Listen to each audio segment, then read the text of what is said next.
Okay, it's 7:30. I want to bring this meeting to order. We'll start with a roll call. Mr. Bullock, will you start, please? Yeah, Joe Bullock. Aaron Fargo. Amy Monahan. David Morse. Joseph Adeletta. Tim Young. Doug Porter. Dwight Reinowitz. Great, thank you, everybody. Gonna designate Amy and Dwight as alternatives today. And for the chair report, thank you, everybody, for being here. It's always nice to see a lot of attendance at our meetings. We appreciate it. We have meeting minutes from June 18th, and July 2nd. Move to accept the minutes of the June 18th meeting as presented. Second. Any comments? Any discussion? Hearing none, all in favor? Aye. Any opposed? Any abstentions? I'd like to abstain, Dave. Okay, And Doug Porter abstained. and Joe, did And me. Okay. Okay. Thank you. great, thank you. Right, Dwight. Okay, on to the section B, the July 2nd meeting, minutes. We have a motion, I'll make the motion to approve July 2nd minutes as presented. you have a second, Second. any discussion? Hearing none, all in favor? Aye. Any opposed? Any abstentions? I'll abstain, Dave. Yep, okay, Dwight, Dwight and Tim. Thank you. Mr. Chairman, yes. before you move to the public hearing, I just note, I believe you skipped past citizens' comments. Oh, I did, And And a pledge. and a pledge, oh my God, sorry, well, let's do the pledge right now.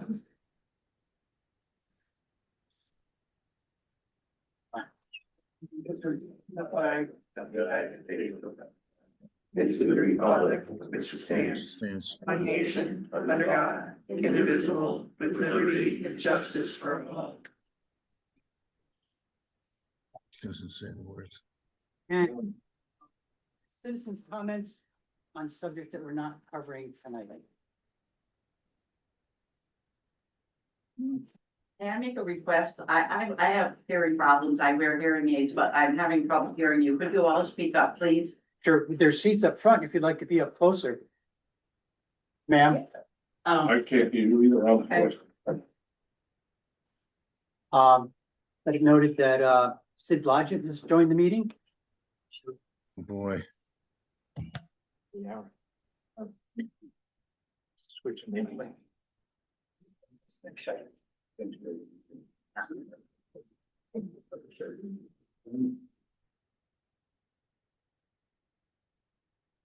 Since I just wondered if we could, since we have two public hearings tonight, if we could have the first one on Woodstock Academy and then move to old business and vote on it so that, those people wouldn't have to sit through the second whole public hearing. Does that make sense or is that doable? John, can we do that? Yeah, you can rearrange the order of the agenda as you prefer. You just need a vote. Right, I'll make a motion that we amend the agenda to go to old business for application 6770626. Right after the public hearing is closed, if it's closed. Second. Any discussion? All in favor? Aye. Any opposed? Any abstentions? So moved. Before we go on to the public hearing for Woodstock Academy, I have to recuse myself, since our, next in line assistant or, yeah, vice chair is not here. The way it works is that you guys have to meet and elect chair pro tem to, lead the meeting. All the information for the Woodstock Academy hearing is right here. So I'm going to step out and let you guys proceed. And when you finish, I will read it.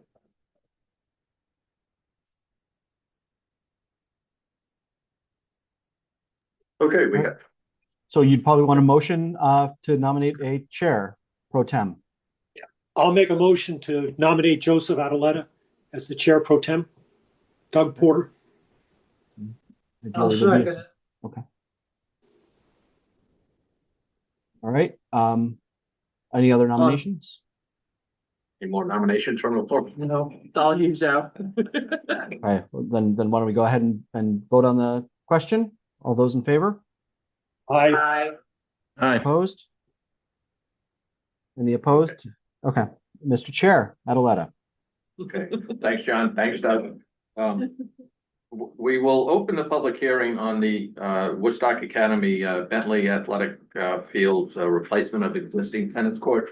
Part of the public hearing is please direct any questions or comments to the chair. And the chair will address it to the appropriate parties for response. You'll be given the opportunity once for your questions as we go around the room before addressing a second or third question. So just keep everything civil and polite and we'll move right along with this. So with that, I'll turn it over to, is it enough spot coming up? Yes. Good evening, for the record, Pete Parent, professional engineer with CHA representing the applicant. So for our business, I have the certificates in the mail here for the record. So I think everybody's probably familiar with the site, but this is the Bentley Athletic Facility, right next door here. You kind of drive in down into the lower area and the tennis courts are right at the end of the parking lot. Track off to the side and then, additional fields, further, towards the school as it were, in that direction. The proposal is to remove the 3 existing asphalt surface tennis courts that are in a state of disrepair. And replace them with 4, post-tension concrete tennis courts, to modernize the facility. In doing that, we're pushing the new tennis courts slightly to the west and slightly to the north to give ourselves the room that's needed for that additional court. That impacts a small amount of the existing edge of the track, but that track is currently in a state of disrepair. School has the South Campus track that they use for competition. So that track is no longer used by the school, at least for competitions. As part of this expansion, we are obviously adding a small amount of impervious area. Total impervious area of the courts is about 40,000 square feet. With the additional court, I mean, about 10,000 square feet of that impervious area is new. Given the amount of development on the facility itself, we're meeting the stormwater quality manual requirements to the maximum extent achievable. Obviously, we can't meet water quality volume for the entire development. Here, the site is, 60 acres. So what we're doing is we're capturing the existing parking lot, treating it for water quality. That's treating an equivalent area, about 40,000 square feet of parking lot for water quality. And that is also offsetting the additional peak flow from that new impervious area with the detention volume that's provided in this water quality swale between the parking lot and the tennis courts. All of that is going to continue to discharge off to the north and east to a wetland system that is behind Town Hall and then wraps around the softball and baseball fields that are further to the north on the property. Proposing pretty standard erosion and sediment controls, silt fence around the limits of disturbance, silt fence at the bottom of the basin to protect that infiltration layer at the bottom during construction. Tracking pad off to the side where there's some existing gravel so that we're not impacting the pavement that exists out there now. And a small stockpile area that will likely move and transition as the contractor sees fit. There shouldn't be a lot of material that needs to be brought in and out. It's just basically a concrete slab at the end of the day that usually bar, that sort of thing, but not a lot of earth material that needs to be moved around. So that's the pretty basic overview. Happy to address any conversation or questions that you folks might have. Aaron. Thank you, Pete. Any questions from Commissioner? Lighting change.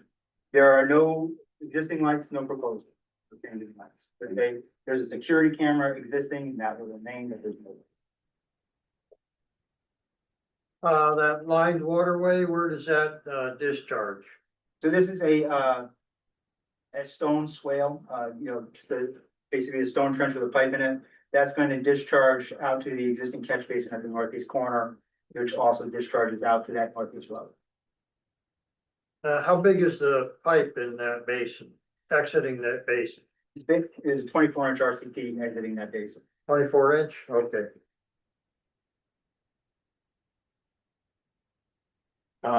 You commented there are no lights, any PA system, Yeah, nothing new as Okay. far as that.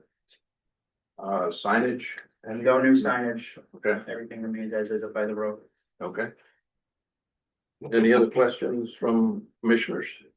You're not doing any type of water treatment on the backside towards the softball courts. I know all of Bentley is pretty wet. You don't feel the need to have anything on that backside. So there's nothing currently planned to the north of this. There have been discussions about future projects to improve the quality of that field, because as you know. there's- Yeah, I just wanted to make sure it wasn't gonna come back towards the courts because it Right. can get really gross in that area. The courts are all kind of elevated above that level Okay. and pitched from west to east, so all that drainage. Just checking.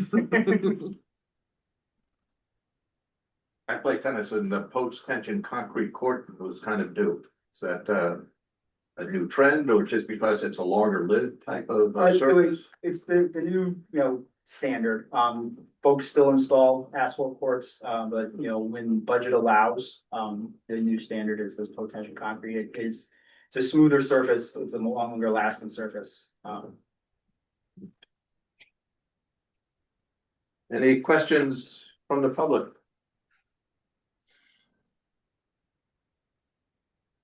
Oh, all right, what? Okay, can you please stand and give your name? 169 S- Priscilla The Caldwell. name again, please? 29 Priscilla Caldwell. Yeah, 91 Route 169. thank you. Is there pickleball here? I don't believe there's a. Nice try. Any other questions? Hearing none, any further questions, discussion, folks online, Dwight or Doug? I think it looks like a pretty good project.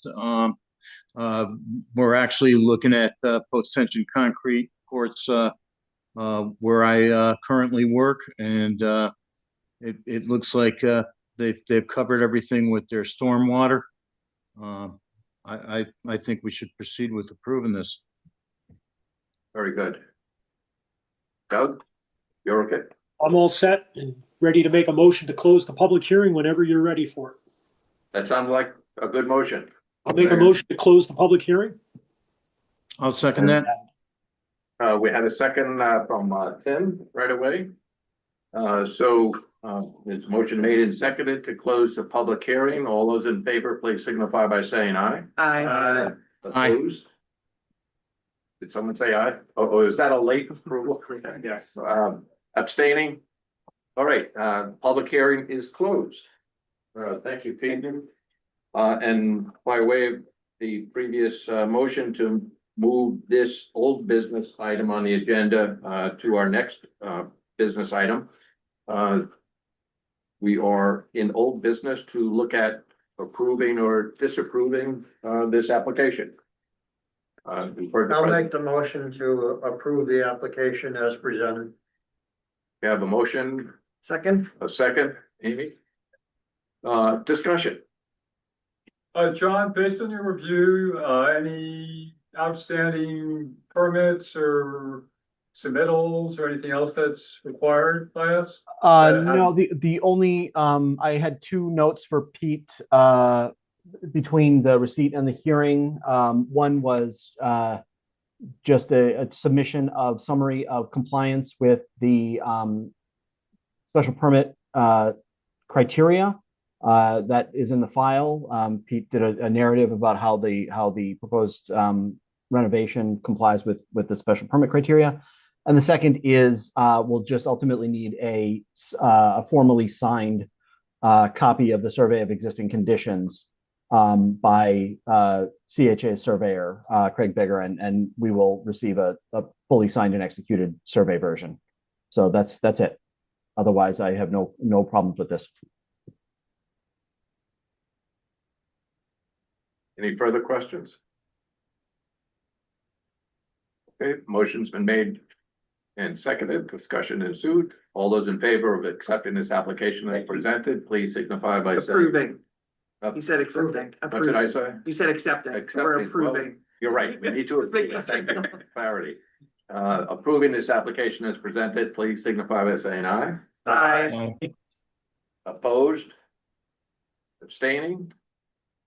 Thank you. We have approval for the tennis court. Thank you, everyone. Modification. Thanks. And we welcome David Morse back into the chairmanship role. So, could we put some more chairs on? Just a minute. Yeah. And they're all- There were people over there. You hang on a second. Yeah.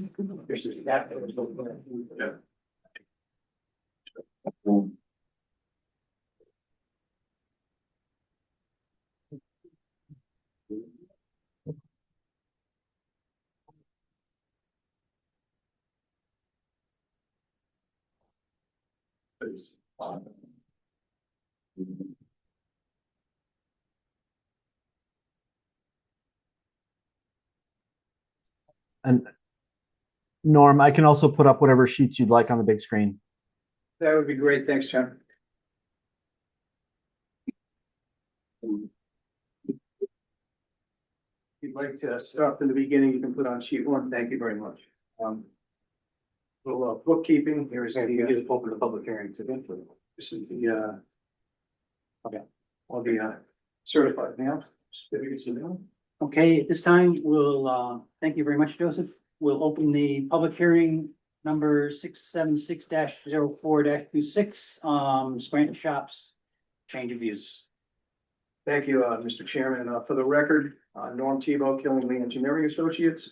I am here representing Scranton Village LLC for a what's called in your agenda as a change of use. It's portions of it are similar uses, but there are some other uses that we are proposing.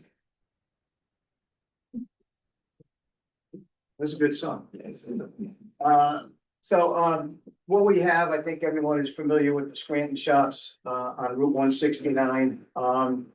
It's actually comprised of two parcels, 2.7 acre parcel that has two buildings on it that have historically used for different types of cafe, restaurant uses, delis and so forth, as well as craft shop, retail shops. So they've been a number of different uses.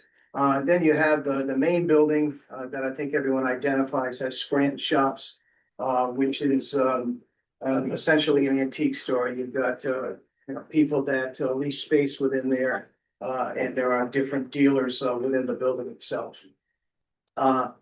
The project is essentially on the 2.7 acre parcel. We have some minor changes on the smaller approximately 14,000 square foot parcel that we'll get into. There are two existing septic systems on the site. And what we're showing on this first sheet here is the A2 boundary survey and topographic survey. And I'm also showing several trees indicated in red that are going to be removed as part of the project. If you can switch to sheet number 2, Jeff. All right, as you can see, there are a number of changes or different activities that are going on site. Essentially what this is the Scranton Village is going to be a family-friendly activity area where they're planning on putting up some smaller buildings around the site that they hope to be different types of retail and antique dealers. One larger building that they're going to be using for storage. There'll be some additional parking that's going to be put on the site. The parking is going to be grass parking. We are proposing a new access drive on the southern property line It will be, the edge of the driveway is gonna be about 10 feet off the property line. And we are proposing a 6-foot high vinyl stockade fence as a screening mechanism. There is also a substantial stand of trees along the property line that kind of is on the adjacent property, as well as some of the trees on our property as well, that are going to be left essentially intact as part of this. The grassed areas that we're showing for parking, there's going to be an area adjacent to where we're proposing the new driveway. This is going to be grassed parking. There's also some additional grass parking about centrally located on the site as well.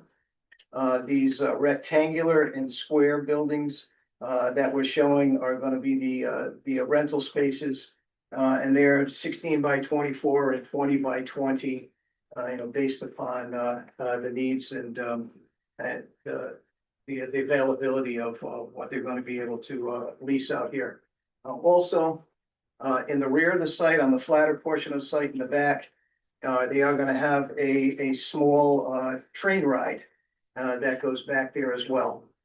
The train itself is a typical like carnival type train ride. This is it's not a large scale train. There's no whistle associated with this train at all. It operates at under 55 decibels. We don't anticipate that it's going to have any kind of sound impacts on surrounding properties. There's an activity here. I've got a list of 15 different items on my plan here that we are proposing. Number one, behind the main building, we've got a thing that is called, it's a gold mining operation that is going to be utilized for kids. And what the gold mining is, it's a fully self-contained mobile unit designed to operate using a water tank and filtration system, which continuously recycles the water. The entire unit is portable and can be dismantled, making it ideal for mobile events and temporary installations.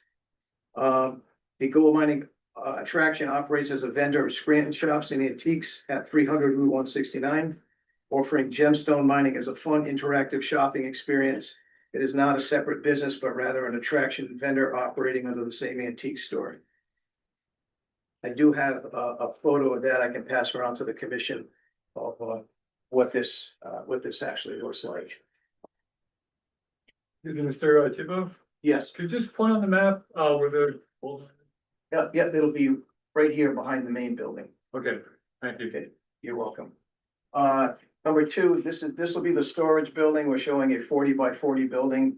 And the different attractions and holiday items that they use here that'll be stored during non-holiday times, as well as, perhaps whatever equipment they use to maintain the facility itself.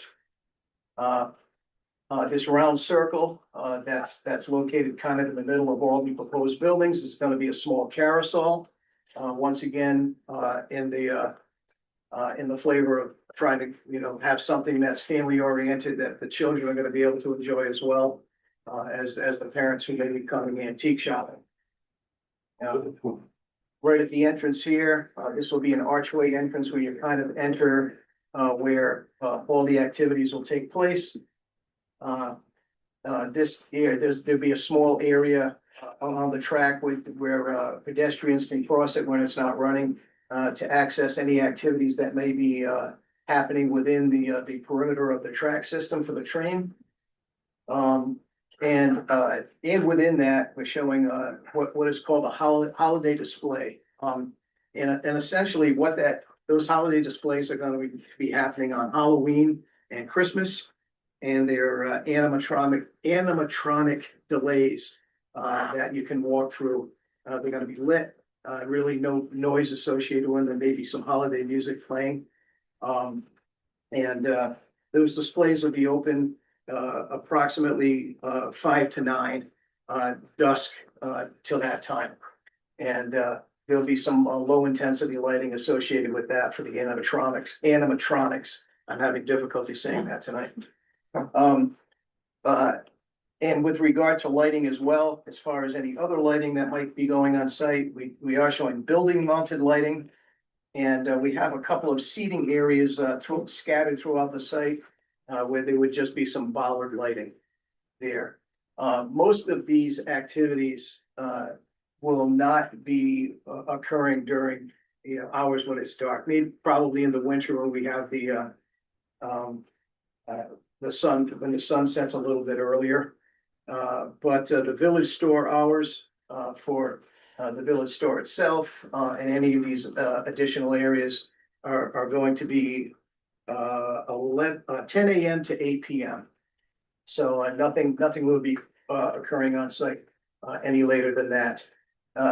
The two additional buildings, which would be a cafe, coffee shop, and an ice cream store, those would be operated independently. The hours, those are going to be set by the owners or the leasers of those particular buildings, but we don't really anticipate them going any later than what the rest of the facility is going to be operating.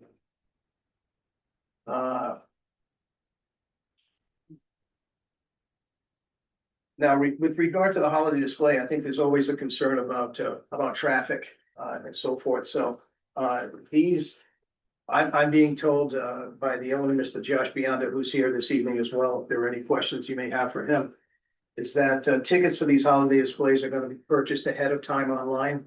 It's not like you can just kind of drive up and pull in and buy a ticket and go to it.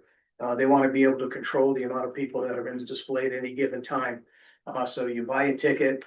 It's good for a certain time slot that you're there for, probably like a 2-hour period at most.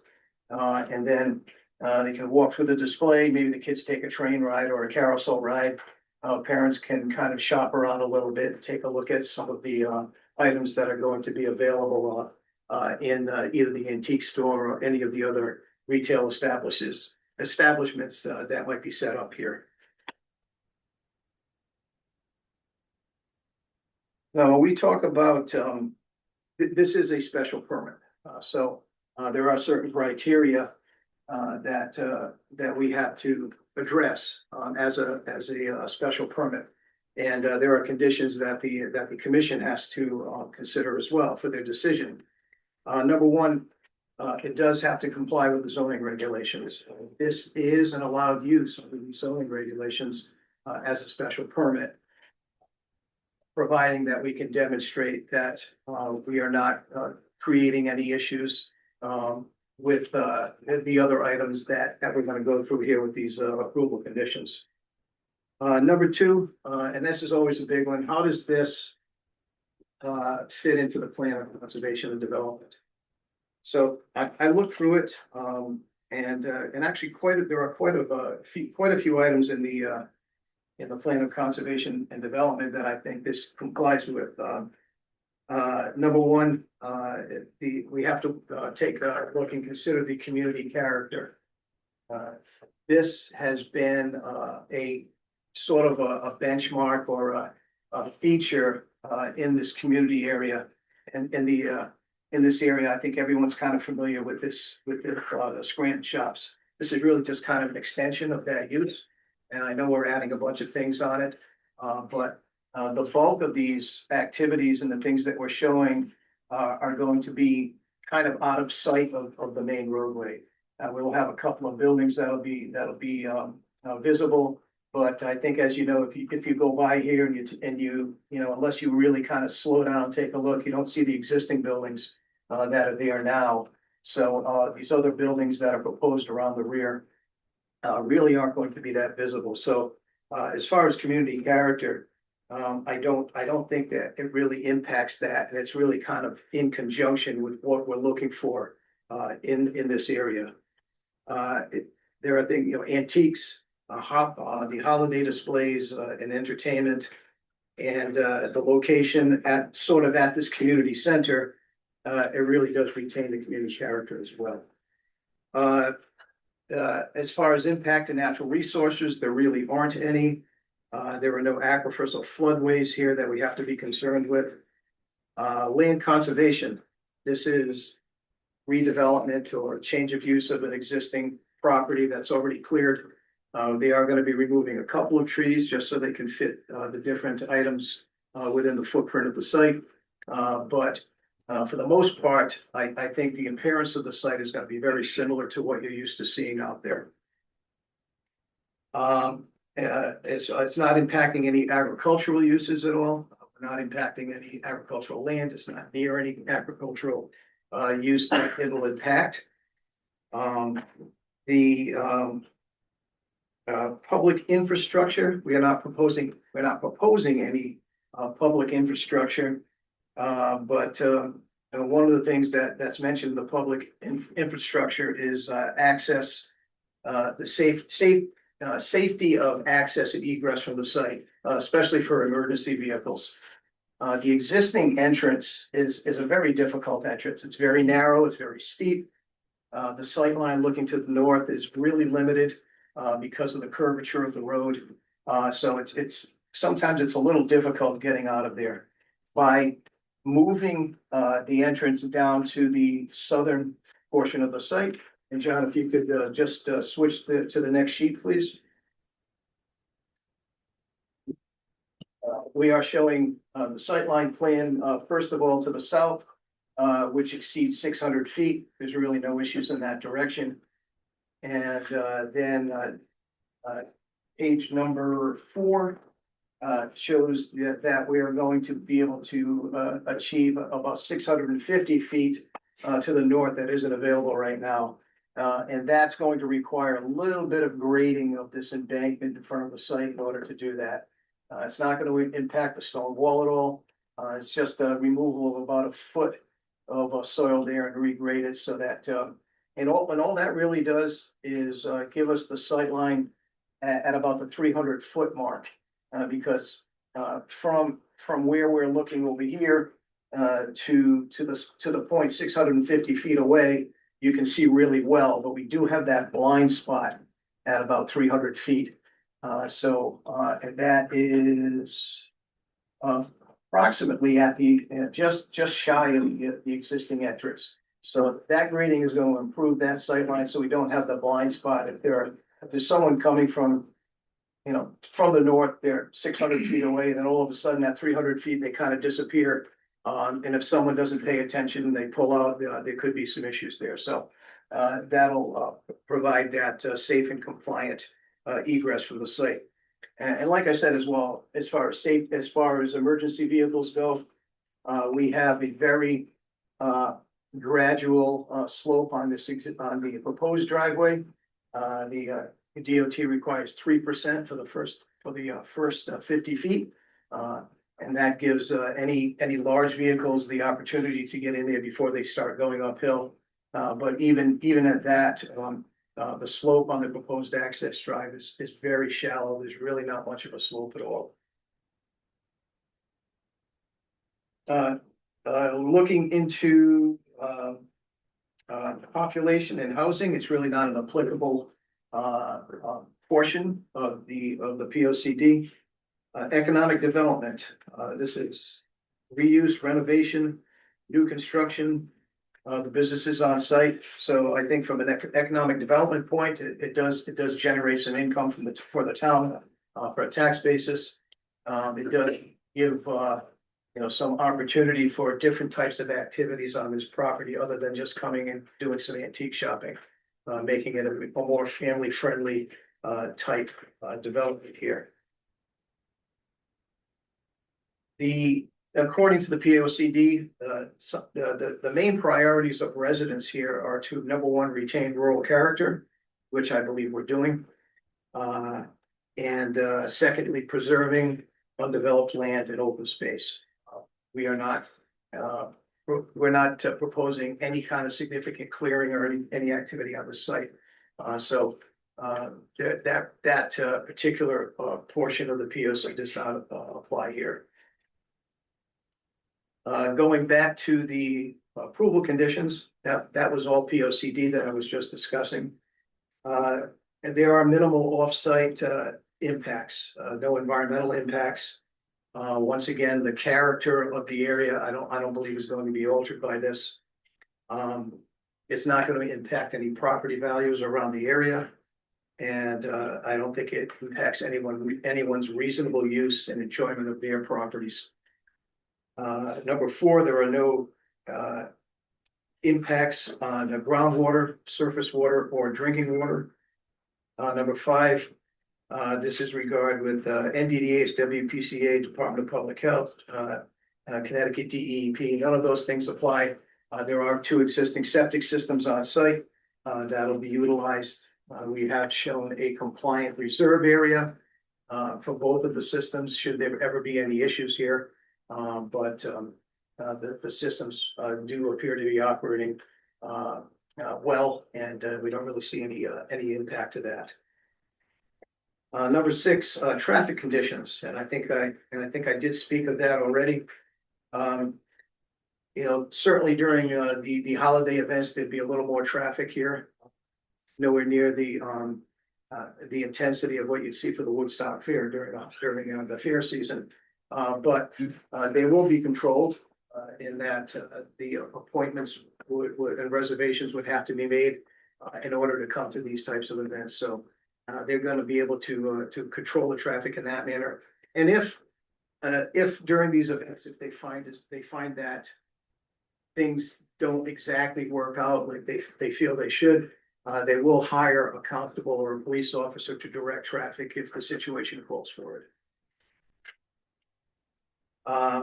There will be unhindered emergency vehicle access, that no impacts to public health, safety, or welfare. I feel like we are meeting the standards for buffering and landscaping, or keeping a good vegetated buffer to the adjacent property to the south. And we are installing a 6-foot vinyl fence as well to avoid any type of impact on that property. Stormwater management will be as it does now. Everything sheet flows off the site. We're really not adding any impervious surfaces to the site. There's no paving proposed here. Everything kind of sheet flows off to the back of the site, and a little bit of sheet flow toward Route 169 at the peak of the hill.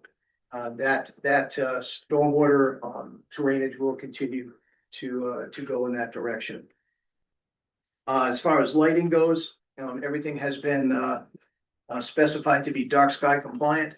Once again, we only have some sconce lighting on these small buildings that they're going to be putting in, and a couple of bollard lightings placed strategically to the site and seating areas. And of course, during the holidays display, there'll be some low intensity lighting for the holiday features that they're going to have there. We are not proposing any signage. And this property is not located within a floodplain. I think that's all I have for you folks right now. I'd be happy to answer any questions that the commission may have for the public. Start with the commissioners. Commissioners have any questions? Yes, Joe. Do you plan on connecting to the existing sewer line? No. Would mean you mean on site? Or Well, with any of the new facilities or the existing facilities? no, the new buildings that we're putting on, they're not going to be connected to the septic systems. There are bathrooms in 2 of the buildings that'll be accessible to the public if they need to use them. So you're going to make an on-site septic system in leach field that's gonna take care of that additional sewage? There already are 2 on-site septic systems that are well oversized for what's been there. The ones in the back, the septic system in the back has supported at one time or another some restaurant uses, which are rather extensive. What they're proposing here is an ice cream shop and a coffee shop. So the intensity of the use and the impact on that system would be very minimal. The system in the front is also a very large system. And it's been utilized just by the Scranton shops itself. These were reviewed by the Department of Health for previous applications there, and we've actually had them inspected, and they are in good working order. Well, we will need some kind of a letter from the health department saying that those, tanks and leach field are adequate for what's being proposed. Okay. I had another question on the stormwater, especially where the water's gonna come down the new driveway. Um, is there a storm system in Route 171, Not that I'm aware of. 169, 171? 169, no, not that I'm aware of. All right, so you'll just have, There's a small section of a gravel drive that'll discharge in that direction. Even the parking over here is sort of gonna sheet flow toward that. The high point of the site is pretty much right where these first two buildings are shown. Is kind of the high point. So you've got just the sheet flow from the grassed areas there. And then the remainder of the flow goes to the west toward a grassed area here and ultimately toward the west, toward the wetlands. yeah, well, I'm sure that the DOT will be taking a look at whatever drainage is gonna come down that new driveway. Yeah, the DOT right now with the, I spoke to Corey today on this. The scenic road folks have taken a look at this and they went out there and they asked us to locate all the trees on the site. So we went and located all the trees that were on the site and to show which ones that we're going to be removing.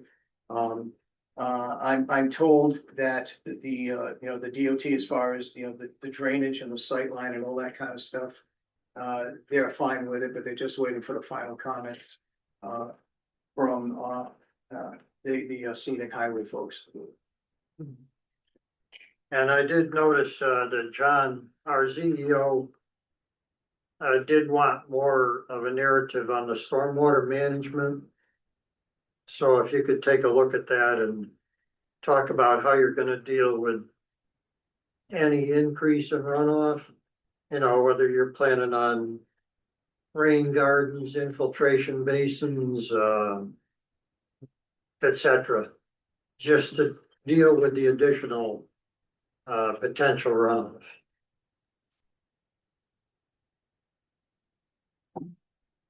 We did go to the Wetlands Commission on this and they were fine with it. I mean, it would certainly be pretty easy to provide a rain garden, especially in this area, because the bulk of any increase in pervious areas is just gonna be from the buildings themselves. The track that is going to be just sitting on the grass or a gravel surface. The tracks are very portable and we're not proposing any significant grading back here or anything like that. In the middle of the track area is going to be all grassed as well. So if the commission felt as though a small water quality / rain garden would be appropriate here, we certainly have ample opportunity to put it in back of these buildings adjacent to the train track area. Yeah, well, I'd just like you to look into that, please. Okay. Absolutely. Anything else, Justin? Anybody else?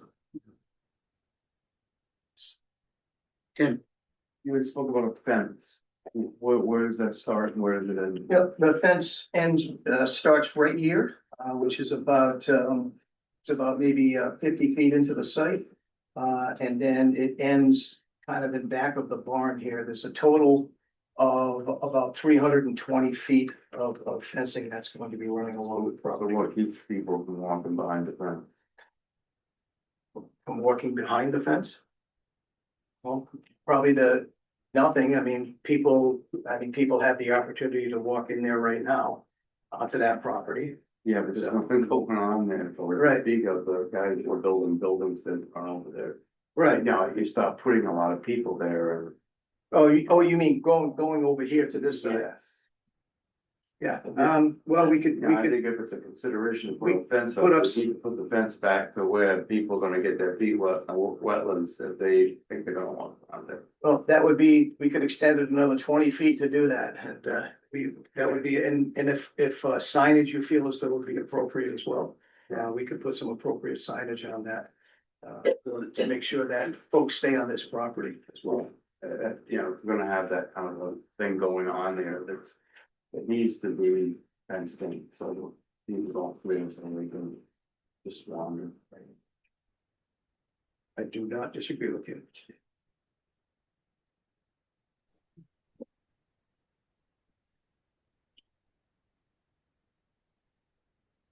Else, Tim?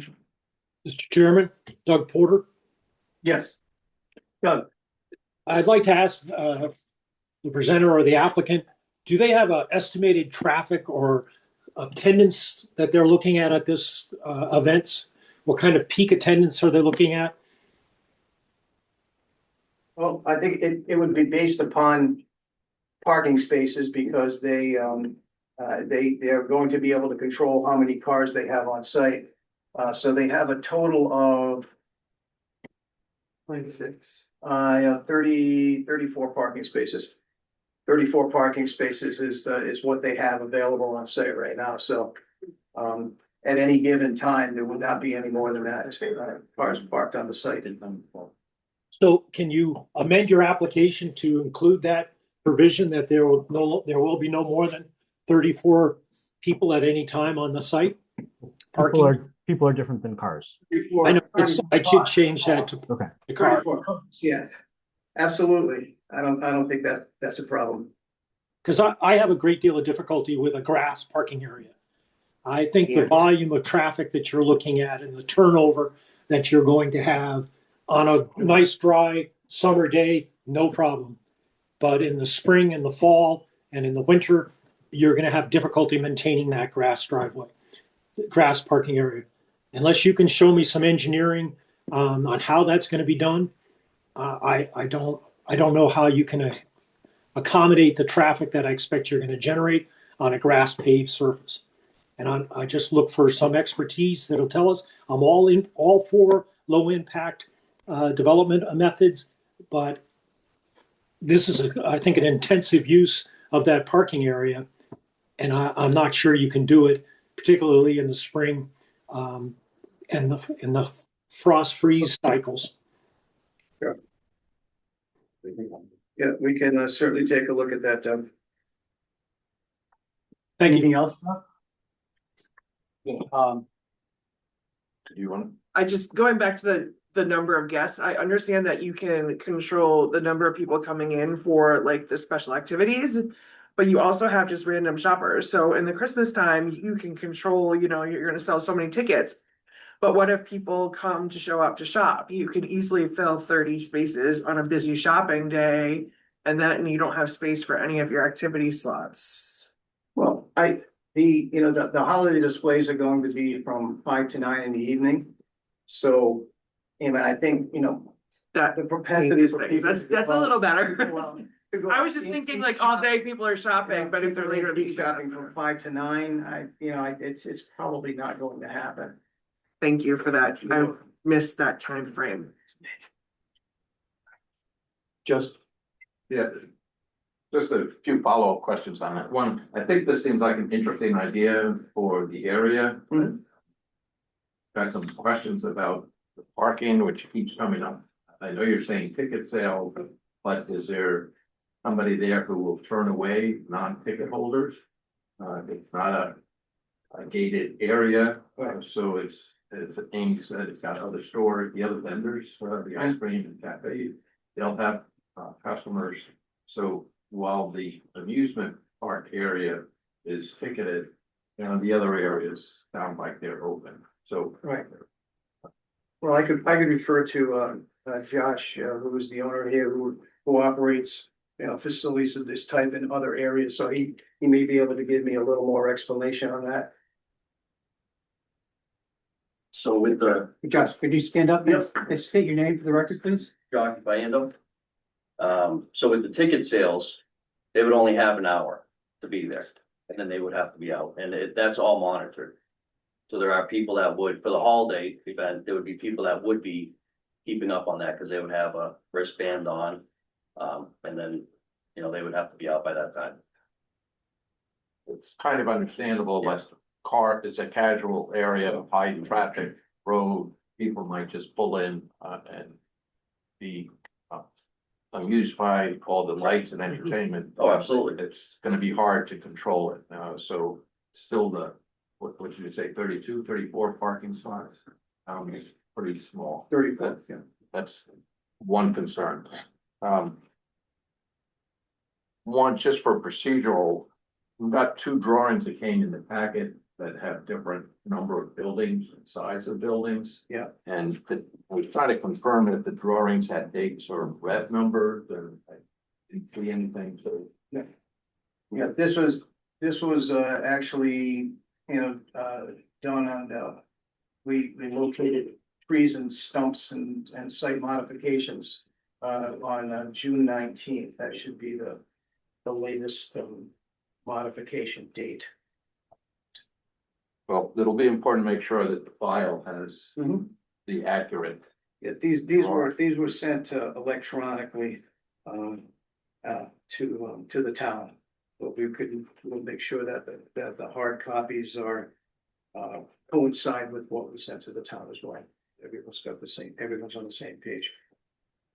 Yeah, You I'm mentioned- sorry, Joe, if I might, to this John Guskowski, I'd just like to add that the display that we were showing on the screen, that while Norm was doing his presentation, were the June 10th revision date drawings. John, are those the ones that were sent to us this morning? I'll be honest, I didn't see what Tracy had sent this morning, but it was the latest ones that were sent by Norm to our office.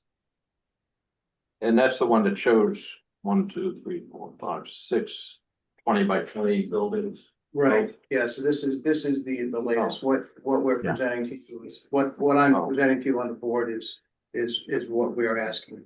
So that's the third, this drawing would be the 10th, is the same one that's there. Well, this is the 19th. This is June 19th. Okay, so, all right, also good for the commission to have the right drawings that these looking at. That one's May 23rd. So are those all 20 by 20 buildings? There's 20 by 20 and then there's 16 by 24. We have 4 20 by 20 and 4 16 by 24. And those, if I understood you, those will be available to vendors? Correct. Lease or rent? To lease or rent, yeah. What are their conditions for permits or what they'll be doing in those buildings? If it's all retail only or food service? There won't be food service. There's no plumbing in any of those buildings. They're just retail buildings. On the building that is the cafe and ice cream, will that, correct, there's one thing you were saying will be. These two right here. Those two, are those owners or are those gonna be leased out as well? Those are gonna be leased out as well. And who will monitor those lessees to be compliant with health law? Well, the health department. Well, who contact the health department is, will they come before P and Z to get a permit to run, ice cream business? And a cafe? If they're required to, sure. Yeah, if P and Z requires them to come before you to operate as like an ice cream shop or a coffee shop, then certainly they're gonna comply with the regulations. Absolutely. So I want to make sure the applicant is aware that some other steps have to be taken, just opening up the businesses to lessers. Joseph, can we ask John about that? Can we ask it? Yeah, John Well, might have insight. So this is, they're indicating that the one of the buildings will be an ice cream shop, will be a coffee shop. That is part of their special permit change of use application. So you are being presented that as part of this application right now. Okay, so if somebody comes in and wants to do something other than an ice cream shop or the cafe, then that would be a change. It depends on what they want to do. If they're doing also food service, they would not need a change of use. If they're looking to do, a law firm, well, yes, that's a change of use. But, retail to retail, restaurant to restaurant, those are not changes of use. Okay.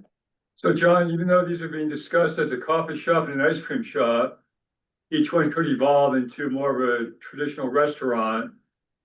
and not require alteration to our possible approval or a modification? Not unless they're changing their physical footprint. All right, so they could become restaurants. Yeah, if I may too, if, you know, a full service restaurant, really, they don't have the septic system for a full service restaurant.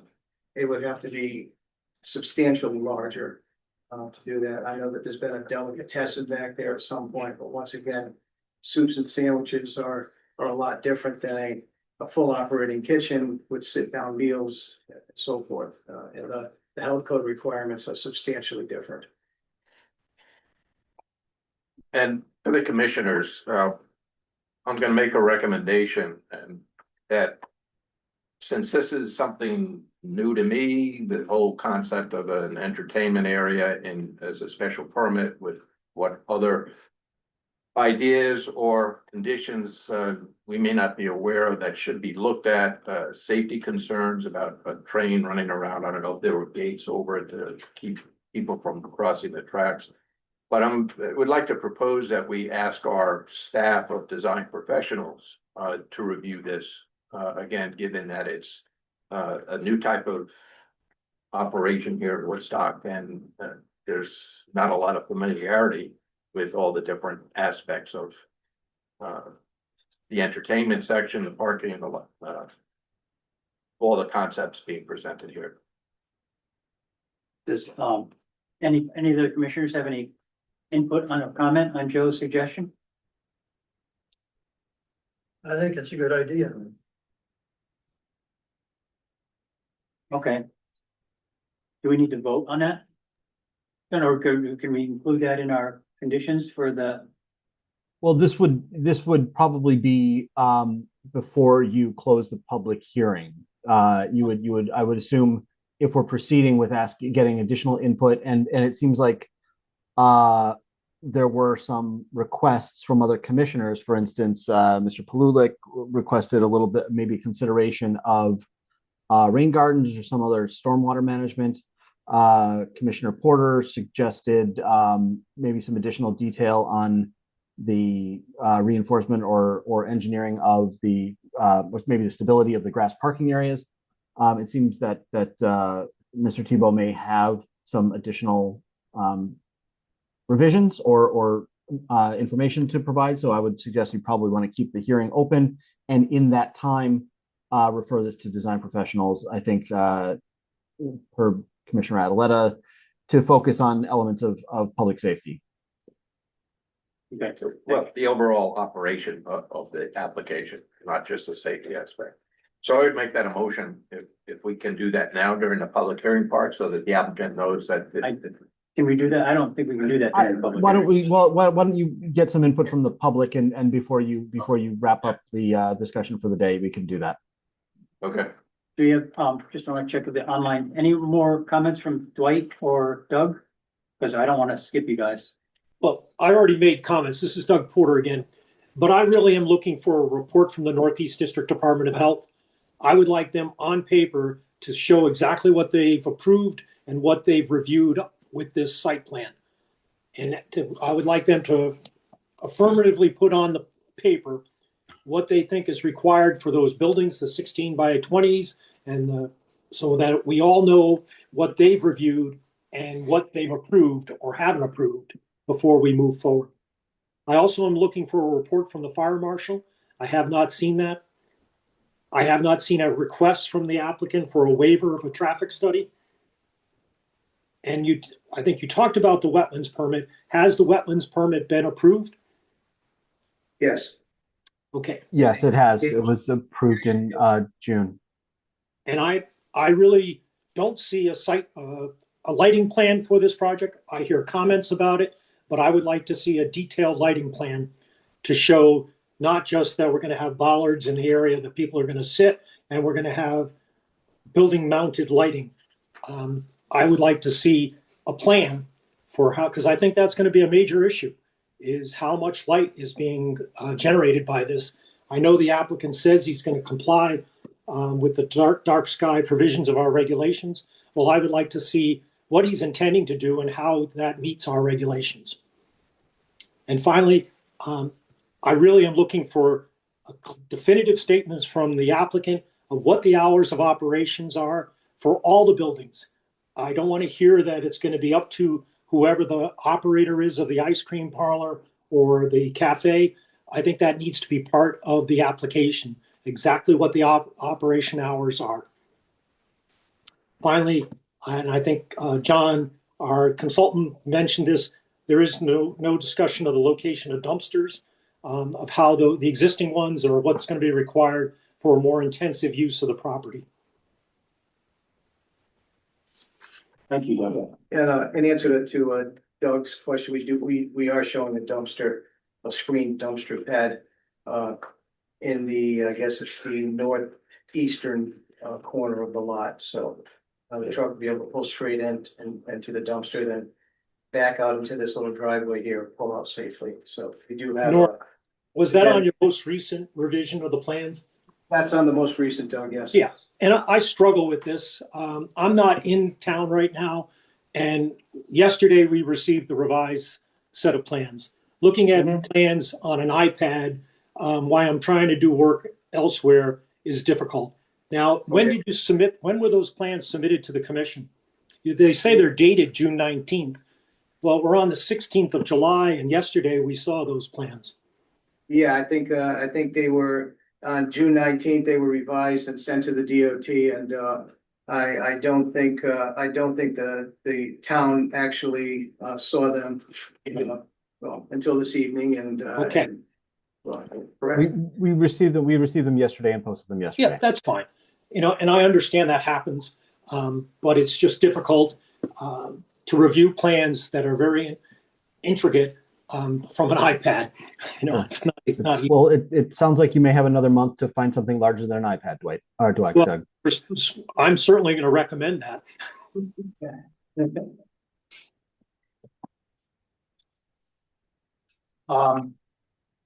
Dwight, you all set? I can't. Yeah, thanks, Dave. I see, very common, comparisons to what has been used in that area in the past.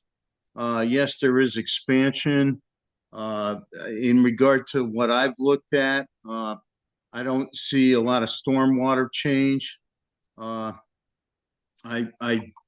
do agree with somebody mentioned something about the train area and pedestrians walking around that area or guests walking around that area.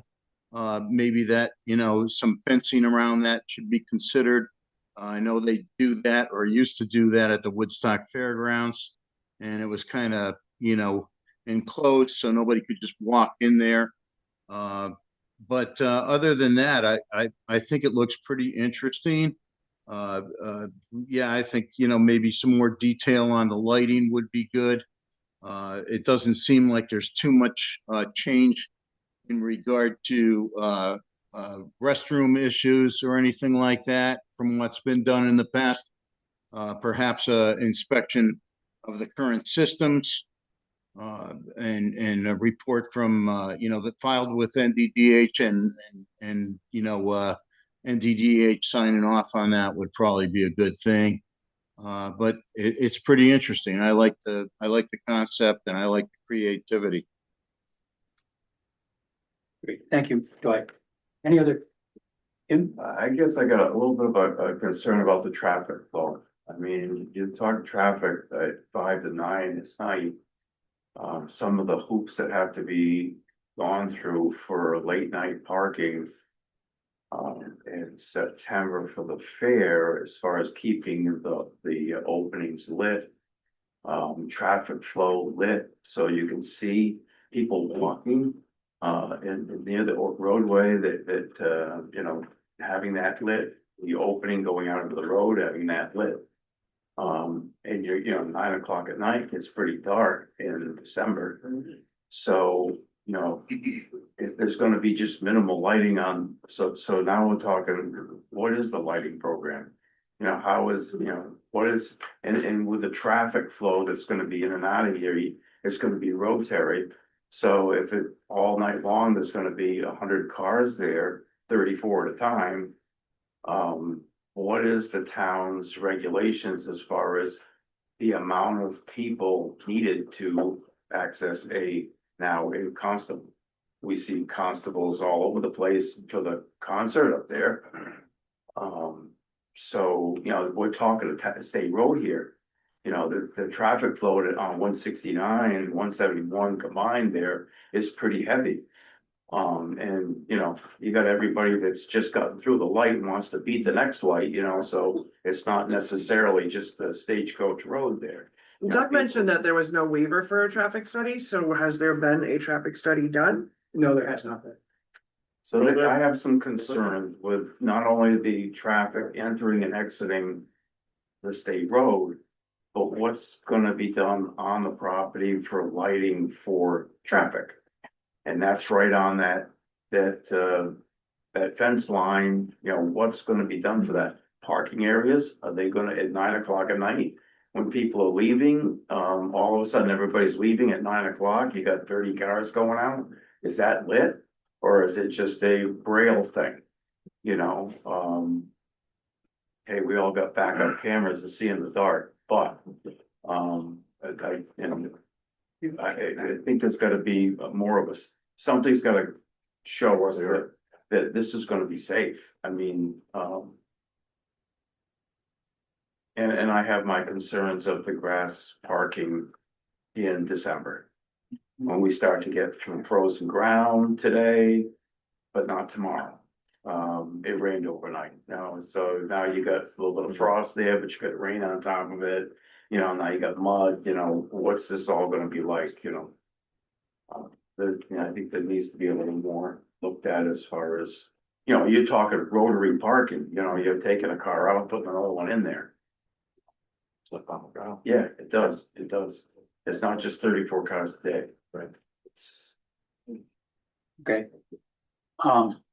Any other comments from commissioners? Yes, Aaron. Question on the gold mining operation, will it be taken down in the winter? Yes. Okay. You posted a bunch of renderings on Facebook, why were they not included with the application or provided to the board? I think it would be something we'd like to see, or the board would like to see. I didn't post anything on Facebook. Maybe, I did, yes. Josh. How come they weren't included in the application? Did not know there needs to be. Well, I don't think they need to be, but I think we would have appreciated seeing them. I mean, I saw them because my wife saw them on Facebook, but I don't know if the other commissioners have seen them. Okay. One other thing, traffic flow, are both entrances gonna be entrance and exits? Oh, Numbers yes, they will be, but, They're using the I existing. mean, the intent is to encourage, entrance, you know, on this parking lot here, although they are somewhat connected because you're gonna have a one-way driveway to get into this parking lot and get into this parking lot. The smaller parking lot with the 5 cars, which currently exists here now, will be essentially for probably the antique store itself. But any other parking, like for events and so forth, the intention is to encourage people to utilize the new entrance because it's going to be a much safer option than what currently exists there. Could you We did look- separate, we did look into- so Pardon that, me? could you separate the entrances or cut it off so the one that's near the existing antiques building is just for those 5 spots? And somebody can't drive in and then drive the whole way through? Cause Sure. that'll Yeah. separate and force most people to go in the new entrance. Yeah, that could be done, sure. And do you plan to do a traffic study? I wasn't planning on it, but clearly it's the if the commission felt as though it was appropriate or necessary. You know, it was certainly something that we would have to do. Okay, thank you.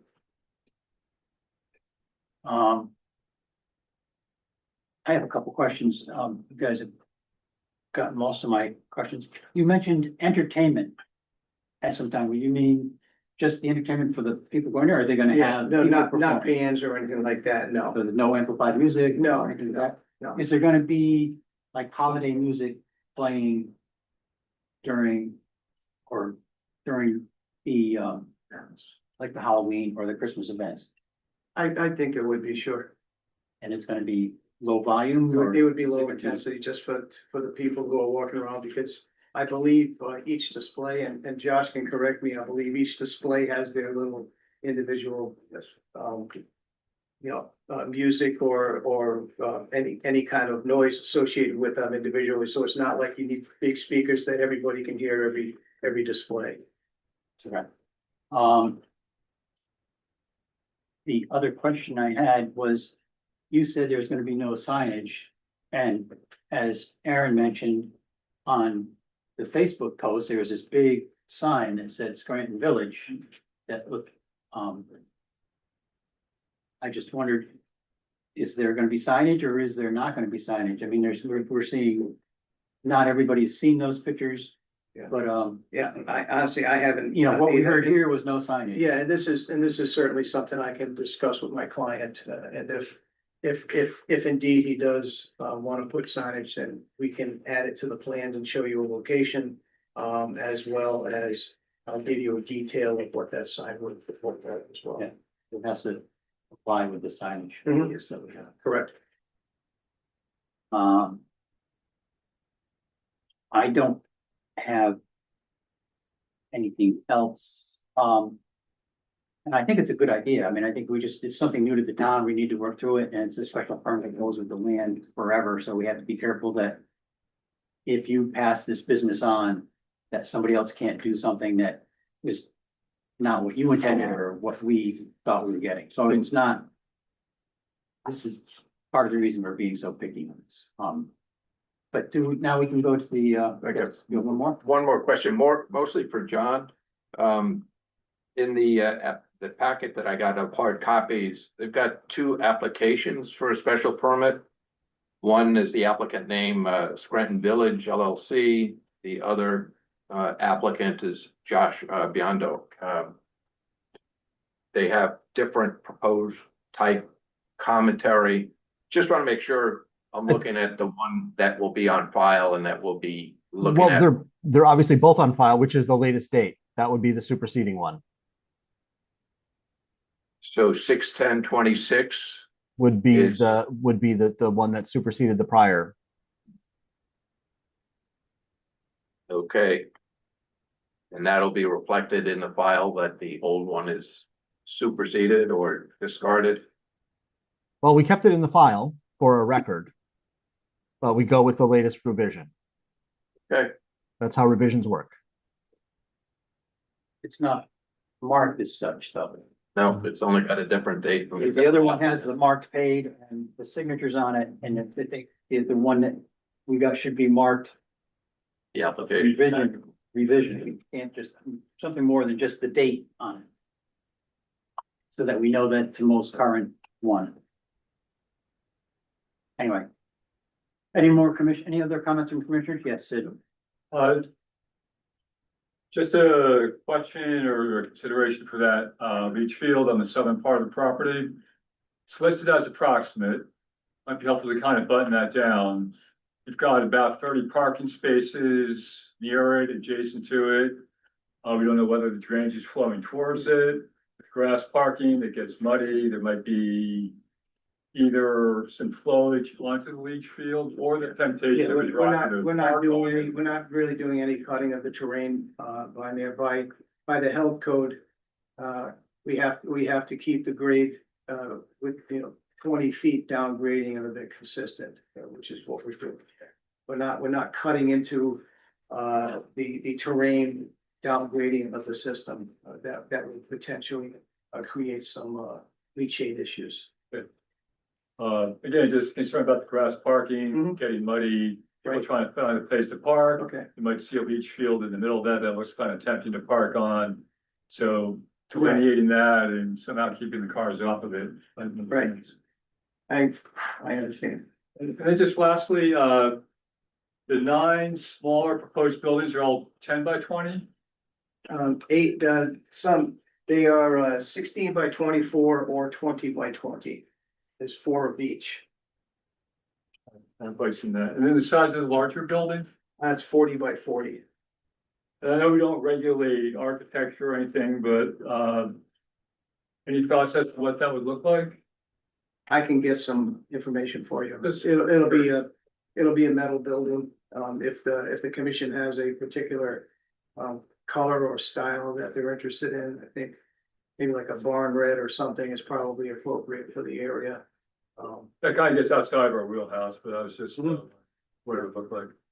And then, I'm sorry, just lastly, aside from the new driveway cut off 169, any other excavation, grade changes or anything along the highway? No, just a little bit of grading for the sight line that we're gonna be doing in that front embankment. We have to cut a portion of that embankment down by about a foot in order for us to achieve the necessary site in the north. All right, thank you very much. You're welcome. Okay, now we'll open the comments to the public. Please address your comments to me and then I'll direct them to the appropriate person to answer. And please stand up and state your name for the record, please. Yes. Stephen White, 279 Green Road. Can I say for this? Yeah. Okay, I have several questions. So the application says 10 20 by 20 buildings, but the drawings and what we're being told, the number seems to change consistently. So if you approve the application, does that give them the right to build up to 10 20 by 20 buildings? Question.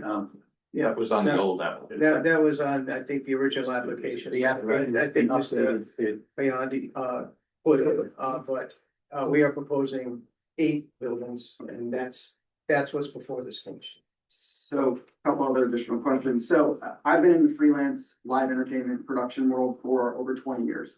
So I own 2 businesses in Vegas and in LA, and I've traveled the world extensively doing live events. I think you are seriously underselling the novelty entertainment side of what you're proposing here. The Facebook posts clearly call for doing a woodland holiday trail, custom built animatronics, theme buildings, and special effects. So while you've spoken about the lighting for the retail area, no one has addressed what you're looking to do in the woods and the entertainment value that you're looking to turn that into. And I know when we do an event, we use over 200 to 300 LED par cans, strobe lights, fog machines, and special effects in a wooded area just to conduct that holiday or Halloween trail. Retail shops alone are not going to pay for this development project. They're going to rely on these entertainment projects to bring in some of those additional dollars to fund that. And I think that is being undersold here as an impact. If you're estimating 30 parking spaces and they can stay an hour and you're going to be open 5 to 9, that's 120 people you're going to see on a night. How are you going to generate enough income to pay for all that? That just doesn't add up. You're expecting a lot more people. Fire and ice alone, when we do those events, we have over 8,000 people who come for that event. The zombie fashion show in Putnam, we have over 4,000 people who should come up for that event. We can't control those numbers. You're saying that ticket sales only are going to control that? It's never going to happen. The traffic flow is going to spiral out of control. Anybody who goes to a holiday light show in Springfield or at the zoos or any of those events, the traffic is insane. And those are controlled professional events that have been around historically for 20 plus years. What you're proposing retail wise is a really cool, unique space. I've seen several of them. I grew up in Pennsylvania. There's a German town. There's several small villages for retail shops, but they don't have the entertainment and novelty aspect that you're trying to incorporate into this small space. 30 parking spaces alone is not going to cover it. There will be overflow to other areas on that main street. And I think the biggest thing is the concerning that the posts don't really validate what you are selling here in terms of just the property development. The vision is much larger of what they want to turn this into than just 10 buildings.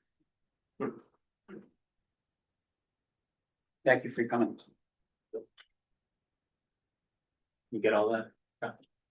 Yes. Anybody else? Yes, in the back. Mary Weaver, 50 Katy Lane. I think we also, as this gentleman kind of was saying, this is an area where a lot of houses are. There's a lot of people that live in this area. And if it's going to have noise from 10 in the morning till 9 o'clock at night. That is something everybody needs to think about. I mean, I've seen 2 times where he said 10 to 8 and then it went 10 to 9. If this is going on every single day throughout the year, you're doing this in a neighborhood which have people with children trying to go to bed at night and things like that. So I think the noise factor has to be brought up. Thank you.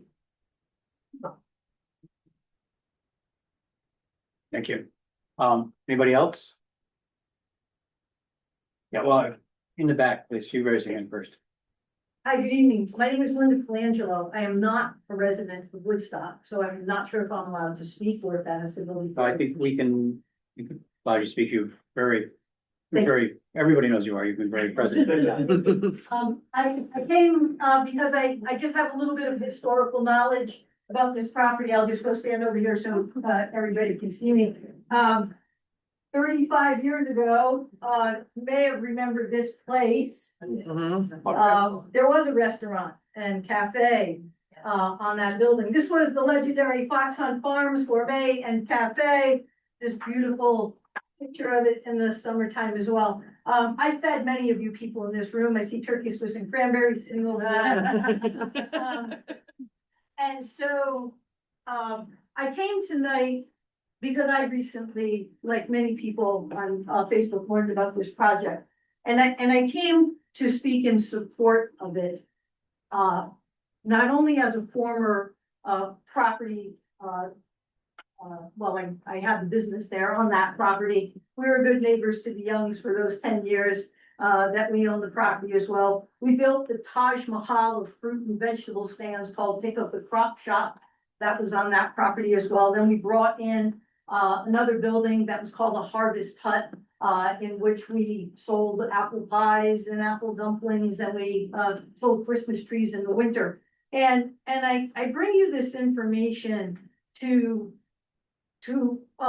remind us of what vision existed on that property. I knew and loved Bob Scranton for all those years that he started Scranton Shops and then allowed the building of the little Fox Hunt Farms that started back in the late 80s. I purchased that in 1991 and ran it for nearly 10 years. And we did it so well that we were voted best of Connecticut. We were written up in the Boston Globe and the New York Times. So yeah, you can come to the small, beautiful little town of Woodstock with big dreams and big vision. I never worked harder than I did in those 10 years that I owned it, but I never loved anything more than being in that bucolic spot. I will admit to you these 35 years later that I, along with my friend Ted Reynolds, that many of you may know, we hand dug a 200-foot trench to connect the water line from Fox Hunt Farms to the Scranton Shops. And that's how things did get done 35 years ago. Yeah, that steep driveway, it hung up a tractor trailer or two. Parking, yes, you're right. Parking was a problem. There were lots of mud, lots of problems that we had there. However, 35 years ago, we had the same vision that Josh has to build that space and create a space that created community, because that particular property has some magic to it. Woodstock is 62 square miles. It's the second largest territory in Connecticut. I think you're up to 2 traffic lights now. That would make you a little nervous. Okay, and traffic, right? Woodstock is legendary for the Woodstock Fair, when you want to talk about traffic. You're legendary for Rosewood Cottage, when you want to talk about traffic. But this is more like Mervyn Whipple's Christmas Wonderland. It's bolts and some things, right? And when you talk about conservation and development, sure, you talk about land use, but let's think of conservation and development in terms of children for a minute. In a time more than ever when we need fresh air, outdoor activities to support their physical and mental health, to support families, to build communities, and to give folks a way to make and cherish more memories of wonderful Woodstock. So you have a lot of details to it though, that's for sure. But I would encourage the commission, and I would encourage the townspeople to continue to keep an open mind, to be good neighbors, and to let these projects develop, for the generation in which they're attending. Thank you very much for the opportunity.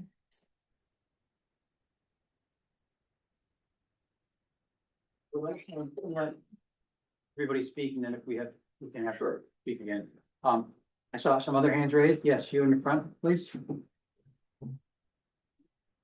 Dennis Potter, I live at Woodstock Meadows.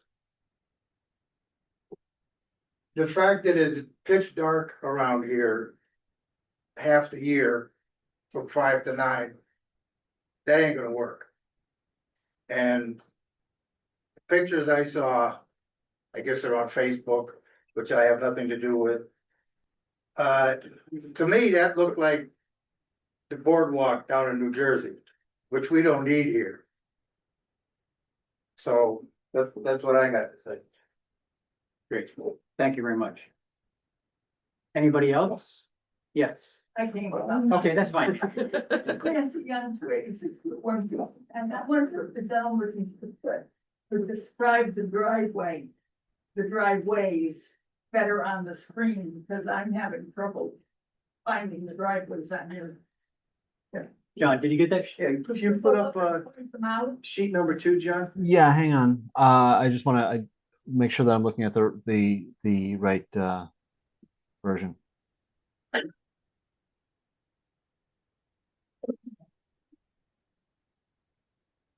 Yeah, sheet 2.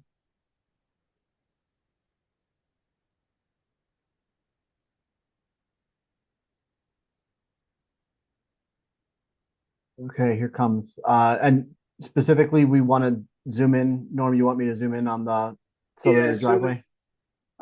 Yeah, I can, I'm gonna step up to the screen if I could. Trip on all our wires. All right, yeah, so, Sorry, I'm just trying to center it. yeah, I got you. All right.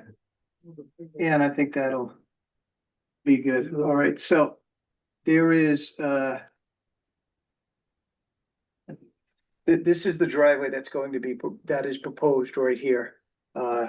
This is the southern end of the property. The Scranton shop is actually on the far northern end of the property. So this is the driveway that we are proposing, that currently does not exist. The existing driveway, if you could pan over just a little bit more, John.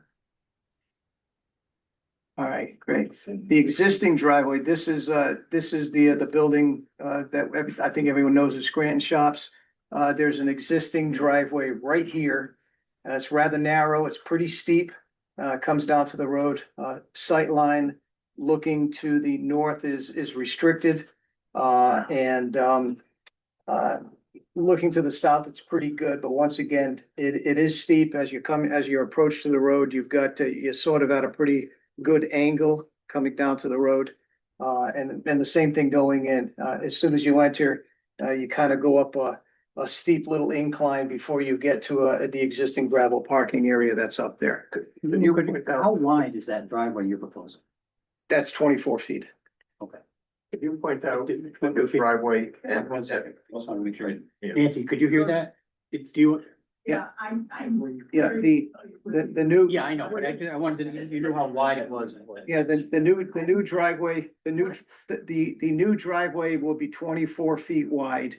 The existing driveway is about 16 feet wide. How far is the new driveway from the sight line, from the property? From the other driveway. How far is it? From the property line? Yeah. 10 feet. So How far from The driveway. the other driveway to the driveway. neighboring driveway? The adjacent property. But Yes, that one. That's, from that driveway? that's the apron right there. So we're coming in, if you're looking at this distance between the actual driveway, once you get onto the properties itself, let me look on my scale drawing. I'd be able to give you a better. And my other question is, it's not gonna be an entrance and exit, it's gonna be both ways on both drives. Yes, Then you're gonna have to expand the one on the northern side, is that correct? it depends what DOT tells me to do. There, Because that can't take two cars at the same time. that's the only one that exists currently. Right, and Correct. when there's traffic, if somebody wants to come out, traffic has to be held up I agree. in order to, I agree with you, yes.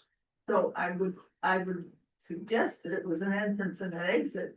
It is, well, we actually, like, that was one of the first things that we looked at was possibly widening that driveway and making that 24-foot compliant driveway. The problem is there is a retaining wall right along the edge of the driveway there. And in order for us to increase the width of that driveway and lessen the slope of that driveway, we'd have to take down that retaining wall, which would impact a little bit of a patio area next to the building. And it would also cut down this existing parking lot as well. We'd sort of be chasing the grade on that parking lot and it would make it unusable. You're gonna have entrance and exit on that one driveway. It's gonna be a nightmare. It's not safe. I agree. Did you tell how If you far have it that on the lower side or from the that south driveway on side, the that's left, one your thing. new proposed driveway is? But it's gonna be one way. It's about 40 feet. It's not. Yeah. 40 feet from the driveway on the adjacent party. The new driveway proposed certainly can take two cars, but the one of the northern end cannot. Oh, that's the soil map, I'm sorry. That was just So that doesn't, this shows road. those are the lines that demark the different parts of the different soil types. Using parking spots to an existing road. Nancy, did you get your questions answered? I, I mean, we received your comment. We understand your comment. Excuse me. Excuse me, people. We have crosstalk. It's hard to have the meeting with lots of people talking. Nancy, are you all set, Nancy, with your? I just, if it's going to be entrance and exit, there needs to be a sign of dinner. One at one of the other ends and people can try to go in the.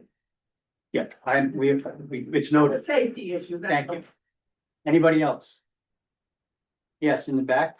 Yeah, Sarah Bridgman, 320 Route 169. Just a couple of things. One, the bathroom. What are the existing bathrooms? Will they need more? And then how would that affect the current septic system and leach field and so forth and so on? And then regarding the septic, I know they have septic and that, is there any chance that they would ever be able to hook up to the sewer system? Or would they always be entirely responsible for?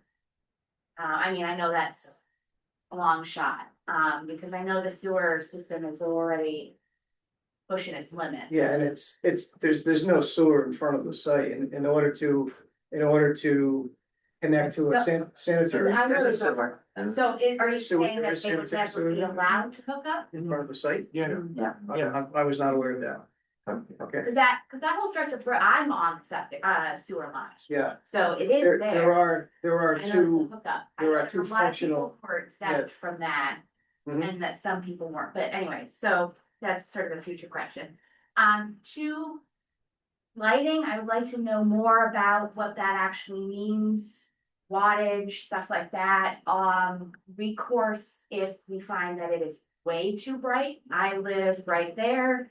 I've actually, I forgot what the exact number was, but I had to look up the lighting code because of all the lights that Next has.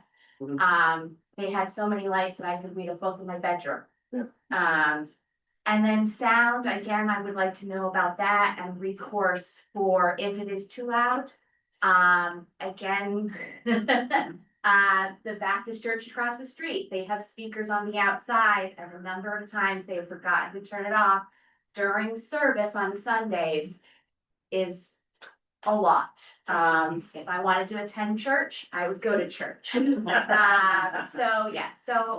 Just recourses for if it's too much light or too much sound, what we can do to mitigate that in the future.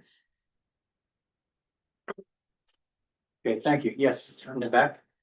Hi, Priscilla Caldwell. I'm 291 Route 169 and I'm right across from the property. And there is a lot of traffic already. we've lived in the house for 24 years. We've seen increasing traffic in the time we've been there, especially in the winter when the snow is this high. I just can't imagine people coming in and out across the street. So the other things, the lighting and the noise are a concern for us too. So please keep that. Anybody else? Yes, you're in the front. My name is Suzanne Woodward. I live on Harlow Cemetery Road. I have a concept in my mind that I would like for them to confirm.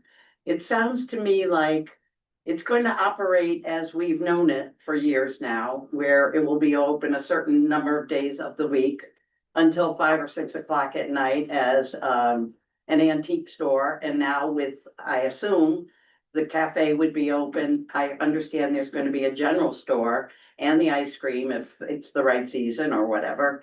But what I don't get is the events. You know, how many days of the year will there be these evening events? We talked about Halloween and Christmas, but would we say, you know, is there going to be a restriction that says you can only do these nighttime things 45 days out of the year? The rest of the time it has to be shut down at 6 p.m.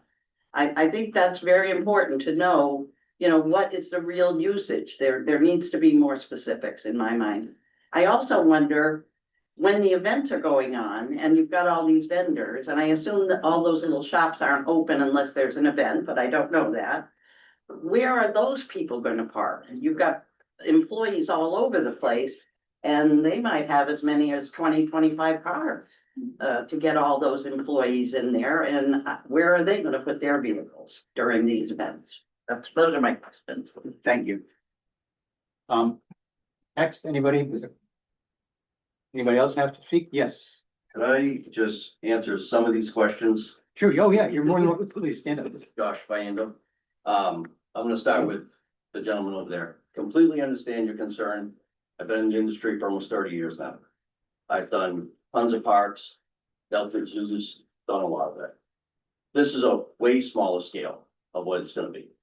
And as far as the traffic and all that, and, you know, the cars, the limit, you know, I'm gonna try to work with people around about shuttling these people in as well. If we have to do an overflow parking somewhere. So I understand where you're coming from, but this is a lot smaller scale of a holiday display. So. But that still will involve more lights that we're not talking about. Absolutely, and the lights are very low and they're far in the back. A lot of these are not Christmas lights all over the place. They're buildings. Yeah, they're environmental. Yes. They're little pre-built buildings with animatronics in them.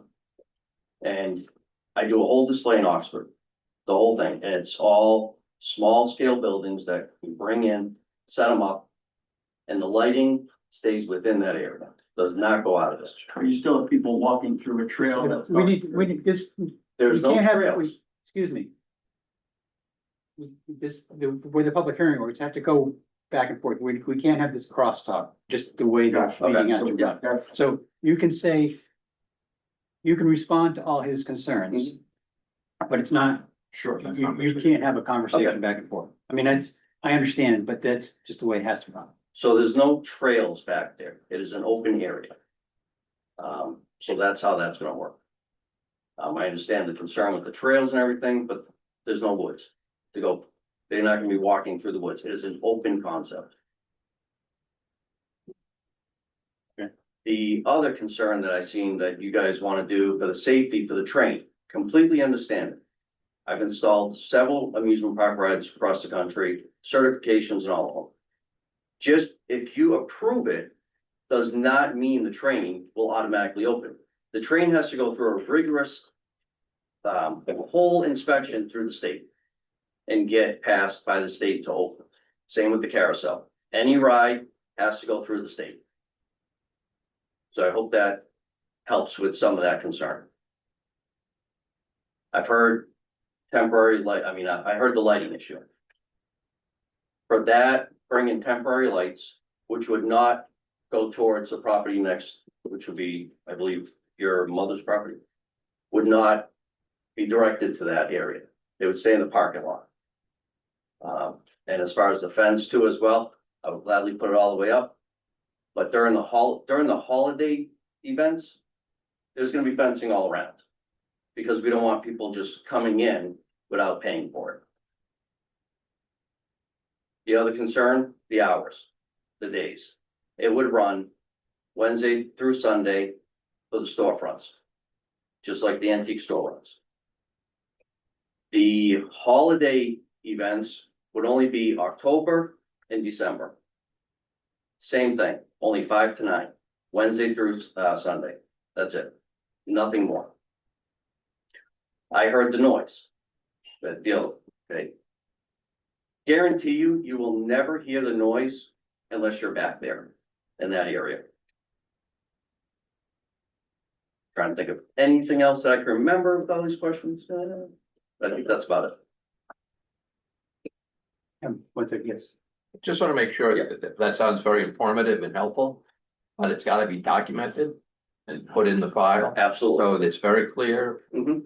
on the special application that these are the conditions. Yes. And if they're abused or a subsequent owner wants to do something else, we can say we have limits already. So it's got to be. Which is absolutely understandable because I've done other projects where they have sold off to somebody else, not my project alone, right? Somebody else's, and I've gone in, installed a ride or something years ago.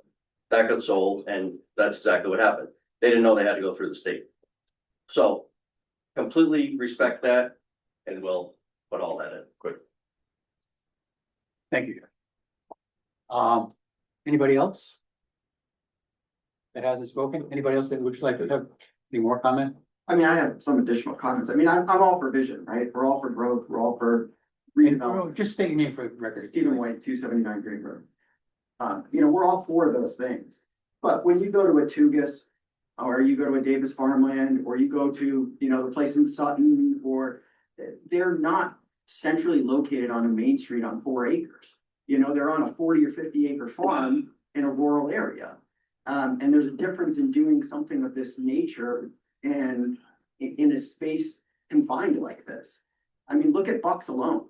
I mean, go there on a Friday night. I mean, yeah, I wouldn't think Bucks gets that much traffic, but that ice cream shop alone, there's a line that it could take an hour to get through there, you know, and that's not even on a main road. You know, so if we're talking about an ice cream shop alone, look at the one in Putnam on Riverside. It's been redeveloped. It's great. They have probably 30, 35 spots there. Those are filled on any given time on one night. And that rotates constantly till they're closed. And that's just ice cream, hot dogs, and some other food. And now we're talking about 10 buildings and the novelty amusement side of it. I don't see how you can fix the parking issue. And shuttling, so now we're gonna deal with buses up and down the road, you know, during those times. That's a whole added value. It's just not the right space for anything other than retail. Okay, thank you. Anybody else have any comments? The citizens? Anybody online that wants to comment? I'm sorry, I haven't. Oh, somebody's waving their hand and, I don't see anybody waving. Well, hold on, let's see. I saw somebody has a hand up. Not- Benjamin Cardona, is that who's waving or no? No, I see a picture. he has a static picture. That's There's a question posted on the chat that I'll read. That looked kind of weird, but okay, I guess we think it's a mouse. Danielle Boys of 299 Route 169 posted in the chat, will the train and carousel be running year round? How large is the carousel? How will additional lighting for parking affect homeowners? How will attendees be deterred from parking on the roadside? Several separate questions. I think we answered the year round one. Josh answered that one. How large is the carousel? I don't know, Norm or Josh. It's 20 feet. It's more of a kid's carousel. Will additional lighting be, how will additional lighting for the parking affect adjacent homeowners? I think Josh actually answered that just now as well. How will attendees be deterred from parking on the roadside is the final question. I believe parking along Route 169 is prohibited. Yeah, it's not that. Yeah, I know it's human nature, I understand, no, but it's like. Okay, I get that. So there's no more citizen comments. Do we have any more comments from commissioners? I have a quick question of clarification. Obviously, I'm not a commissioner, but before you continue this, I just have a question of clarification. Is that all right? Yes. Oh, yeah. Go ahead, Okay. John. So I believe Commissioner Farbo and perhaps Commissioner Adeletta both asked about traffic, or Doug Porter had asked about traffic study. I would like a little bit of clarification, because a traffic study can be, anything from a quick sightline analysis to, a multi-hundreds of thousands of dollars, analysis, depending on how far out and what you're looking at. Could the commissioners in question give us some clarification about what exactly you are concerned about? Are you looking at traffic flows? Are you looking at turning radius? Are you looking at sight lines, which we already have a demonstration of? What is it about traffic that you are looking for analysis on?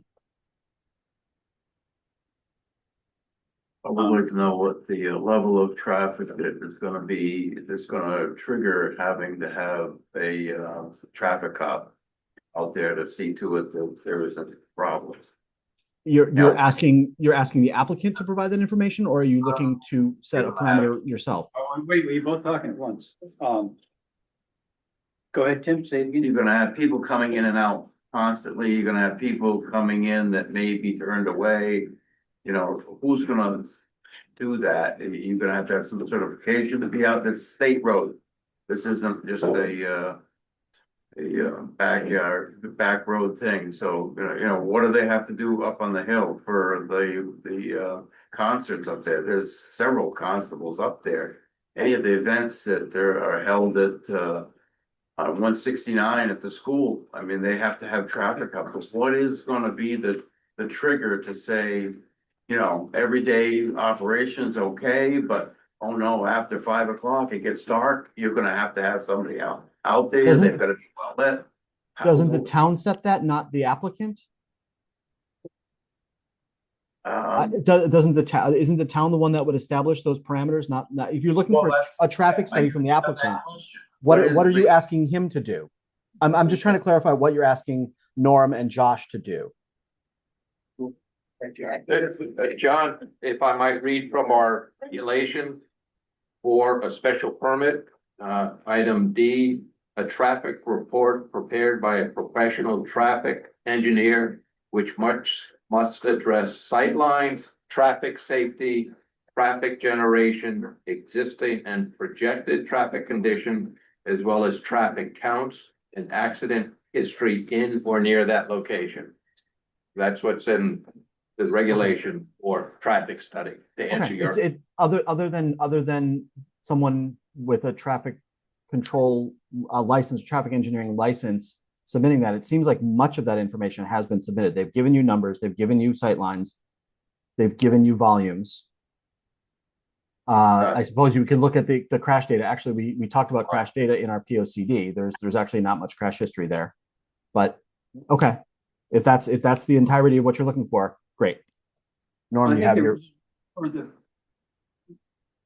volume of cars. So if they go from 5 to 9 and there's 30, so that's 105 times 2, it's 150 cars that are going to be turning around much of the time, crisscrossing traffic. I think that's the safety concern. And then what triggers, every time you just don't know what's going to require a constable there. And because it's a state road, you probably have to have a constable, somebody that's certified to be in the road directing traffic. And people that try to go in are going to get refused and have to turn around because they don't have a ticket unless it's really well. So I think that's the concern, is that from 5 to 9, and that's a busy time on that road. People coming home from work, especially that 5 to 6 hours. I think that's what's going to trigger. Is the town going to have to say, look at it and say, okay, now this is too bad. You need to have a constable every night that you have the special events in October and December. Or, I mean, we're just trying to figure out how that works. Right. Well, you guys are the ones that have determined that you need constables for special events in the past. Like, for instance, when the Pulpit Rock Road special event facility and farm, you were the ones that required the constables there. It's the trigger is you. Unless the state police or the Connecticut DOT, when they do this analysis, are requiring it. But otherwise, you are the authority that would trigger it. Okay, so I think We should continue on. talk We're gonna to the first selectman. This is the heat ultimate, the chief of police. Yeah. Yeah. Maybe we should ask him We'll- what he I thinks. mean, that obviously, we're traffic gonna will be. continue this public hearing. Yeah, before we go and approve something that, is causing a traffic issue. I mean, I certainly don't, one second, I certainly don't want to have the applicant spend $100,000 on a traffic study. Yeah, I understand. We want to, yes, we'll talk to the first selectman, try to figure something out so that we can do this reasonably. Okay. We had one more question from the public. Hans? Frank Hazard, 3 Windswept Drive, Stockhampton. I'm imagining that you'll have to file for an apron permit or something for that 24-foot driveway. When all that information be required for that permit, if it got approved? I'm not familiar with the state requires sightlines. It's the encroachment permit they've already filed for it. Once it's determined that we meet the sightline criteria that the state dictates, and the sightline is based upon the 85th percentile speed, not the actual posted speed limit. They take the average speed that 85% of the cars travel at, the highest speed, and they take that, they say, well, you need, 550 feet or 600 feet or whatever. Typically, on the state roads, it's somewhere between 550 and 650 feet are the numbers that we've been dealing with. And if you can meet those sightline criteria, once that's approved, and then the developer, applicant, contractor has to apply to the state. They have to fill out a bonding form, and then they have to apply for the encroachment permit and post the bond and pay for the permit before they can do the work. So it's kind of a two-step process. We submit to the state to make sure that we can comply with their requirements. And once they determine that we comply with their requirements, they issue a letter saying, okay, we approve this. When you apply for your encroachment permit, fill out these forms, provide the bond, show us proof of approval by the town, and then they go forward that way. Does that not satisfy about 80% of what you're looking for, like a traffic estimate? I mean, the state. Yes, but this is just a consideration that we have. We're gonna look into it. Thank you, Monica. Any other comments? Sid? Seems like a lot of the concerns have to do with the size, noise, and lighting of primarily the train system, but also the carousel. I'm wondering if the applicant can provide as representative, and give us a list of what he thinks are similar projects that he's done. Ideally, not too far away, and ideally open at night this time of year so we can see the lighting. And that list is possible, not just to the commission, but to the public as well, posted as a document in the next round of submittals. If this gets continued, that's great. Any other comments? Okay, just doing commissioners right now. Any more commissioner comments? Okay, yes. Whoever raised their hand. Go ahead. Somebody jump up and say something. Oh, it's Jessica. Yes, Jessica Breakhouser. I had a question that I was hoping that Josh could answer. Okay, well, you have to kind of ask it directly to me and. Okay. As far as the hours of operation, I'm wondering if Josh can answer, is the Wednesday through Sunday retail store side between the 9-ish, 10-ish in the morning until 6 PM? And then during the October and December holiday display, would the retail stores be closed and then the holiday hours start? So they wouldn't overlap, or would they be going on all at the same time? Because I know right now the stores close at 5. And if the holiday displays are starting at 5 and end at 9, they would not be open all at the same time. Okay, so Josh, can you answer that question? Yes, she's right as to how she said it. They would not be open during the holiday events. So you wouldn't. be Except the only two that would be open are the cafe and the general store. Okay, Thank you. thank you. That clears up a lot of Yes, it does. concern. And somebody else, yes, you in the booth? Robert Pastine, Bunny Hill Road. Question, you had 35 allocated parking spots. I heard no mention of any handicap parking. I'm sure that the state has a certain amount of parking spaces which have to be allocated for, each business. I know, I worked for the state for 30 years. We had handicap parking spaces everywhere. Yeah. We do have 2 handicap parks. So that's included with the 35. So when there isn't a handicap individual there, that's 2 parking spots that are not going to be able to be used. So reducing you down to 33. Mhm. But there was nothing that I heard mentioned about that. It's a good point. And, we are within the state requirements for anywhere from 25 to 50, we need to. So we meet that criteria. Any other comments from the citizens? Yes, Jessica. I have one more question that I was hoping that Josh could answer, and that's about the holiday displays. Would Halloween, the Halloween display, would that be the entire month of October, or would it be a portion of October from Wednesday to Sunday? Josh? It would be the entire month, but the same Wednesday through Sunday. Okay. And just, as another question, would the Christmas one be all December? All of December, same setup. Yeah, Joseph. But just got a quick question for you, Josh. You've mentioned general store. Is that the ice cream shop? That is yes. Okay. Yes. Yeah, I had a similar concern. This is the first I've heard of a general store and again, the applicant may do a wonderful job, but some future owner his or her perception of a general store might be a Dollar General or a mini mart or a small Walmart. I mean, there's no definition in our place for a general store. As Retail is retail, Sid. intentions are thinking decades down the line. Retail is retail. The address, the buttoned up, or I defined. mean, we can get a better definition of it, but, when I think of a general store, like I'm thinking of candles and candy and knickknacks and things of that nature. Right. And I think that's really the intention here, if I'm not mistaken, Josh. It's retail. Yeah. I mean, there's Dollar General sells the same exact things that a general store most likely would have.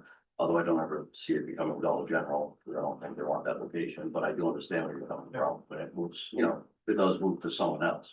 Right, exactly. And it will someday. Right. Okay.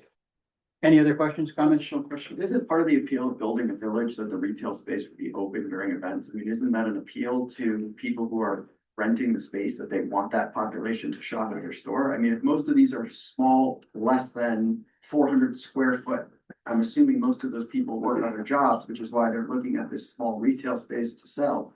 They're only open until 5 o'clock. When are they going to operate their store?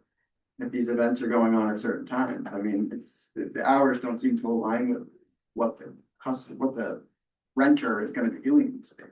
Well, I mean, you're discussing Josh's business plan. I mean, he's I'm just presenting. discussing the clarity on how it applies to the permit though, because it's still, I mean, they're talking about creating a community village where you can shop and enjoy an event, but yet the shopping aspect of it is closed.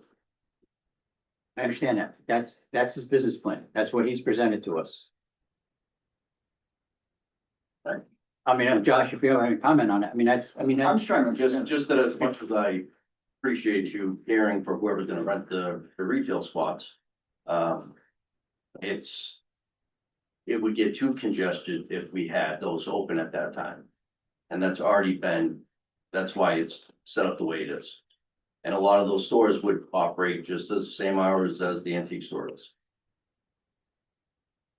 The only two that would be is the cafe and the general store would be appealing to sell hot chocolate, coffee, candy, the ticket sales.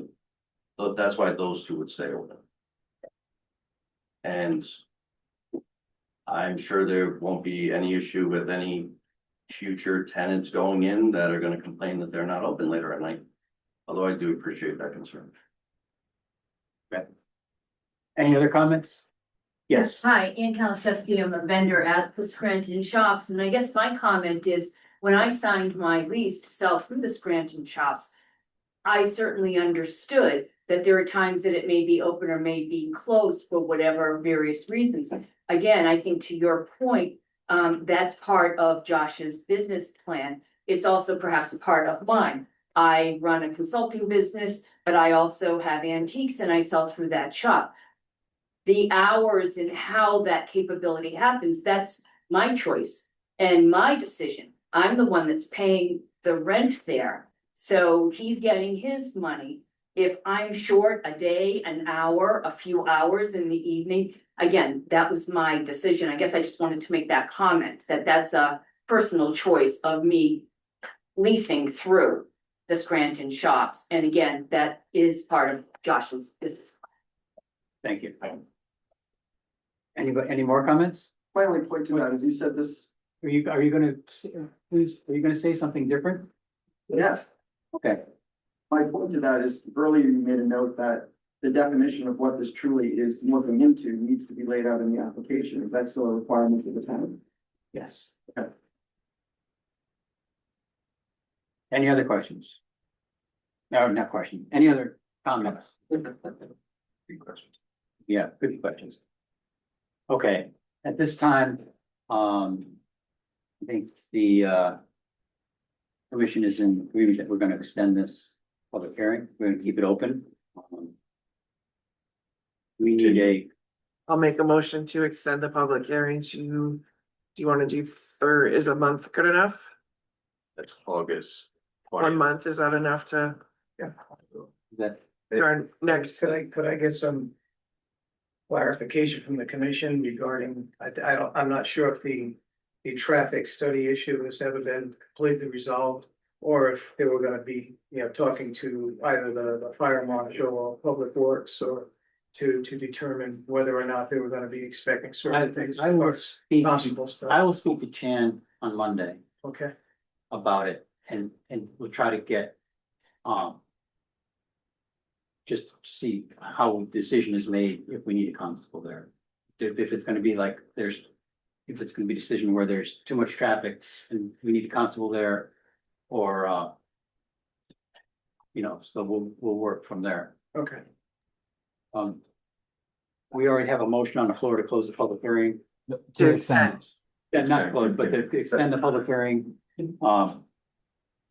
Is it seconded? Tim Young, just. You're seconded. And any discussion? Yeah, Aaron? if I might, Mr. Oh. Yes, go ahead, John. So I previously Joe Adeletta had read the special permit criteria requiring a traffic study. I just note that traffic study is waivable as a whole or in part, Norm. So if you believe that certain elements have already been provided or are not relevant, I would encourage you to request specific waivers of those components of the traffic study or any other element that has not been submitted, so that the commission can consider the waiver, in lieu of providing information that you believe is unnecessary. Okay, well, I will, and I will, wait on that to see, what information that we get from either the fire marshal or the need for a constable or anything of that nature. And once I've got that information, I think we can make a decision, to provide, whatever additional information above that we think is appropriate. Precisely. Thank you. All right, thank you, John. Yes. Could you provide the peak hourly traffic volumes in and out of the site that you expect? Peak hourly? Yeah, like how many cars are gonna come in and out of that site in a given hour? Like what's the maximum number of cars you expect to come in Yeah, and out? I'm not gonna say it off the top of my head. Yeah, but that's I do fine. have- I Yeah, I would just like that look up, and information. I do have the ASHTO traffic studies that we can look at, certain things. I've got, manuals that basically give you, peak traffic for different types of uses. I don't know if this particular use is actually even in there. Because it is rather unusual. So, I can take a look at that and see if there's anything that's, at least comparable to that, whether it be retail or an amusement park or anything of that nature. Okay. And they're based upon different criteria as well. So, Yeah, any estimate would be appreciated. okay, we could do that. Any other discussion? Yeah, I just want to make sure that we can send the application package to design professionals for their review. Yes, that was mentioned Yep. already. I will send it on Monday. Okay, thank you. Any other comments? We go all in favor of, to keep extending the public hearing till, August. August 20th. August 20th. All in favor? Aye. Any opposed? Any abstentions? So moved. Okay, thank you, Josh. And be voting.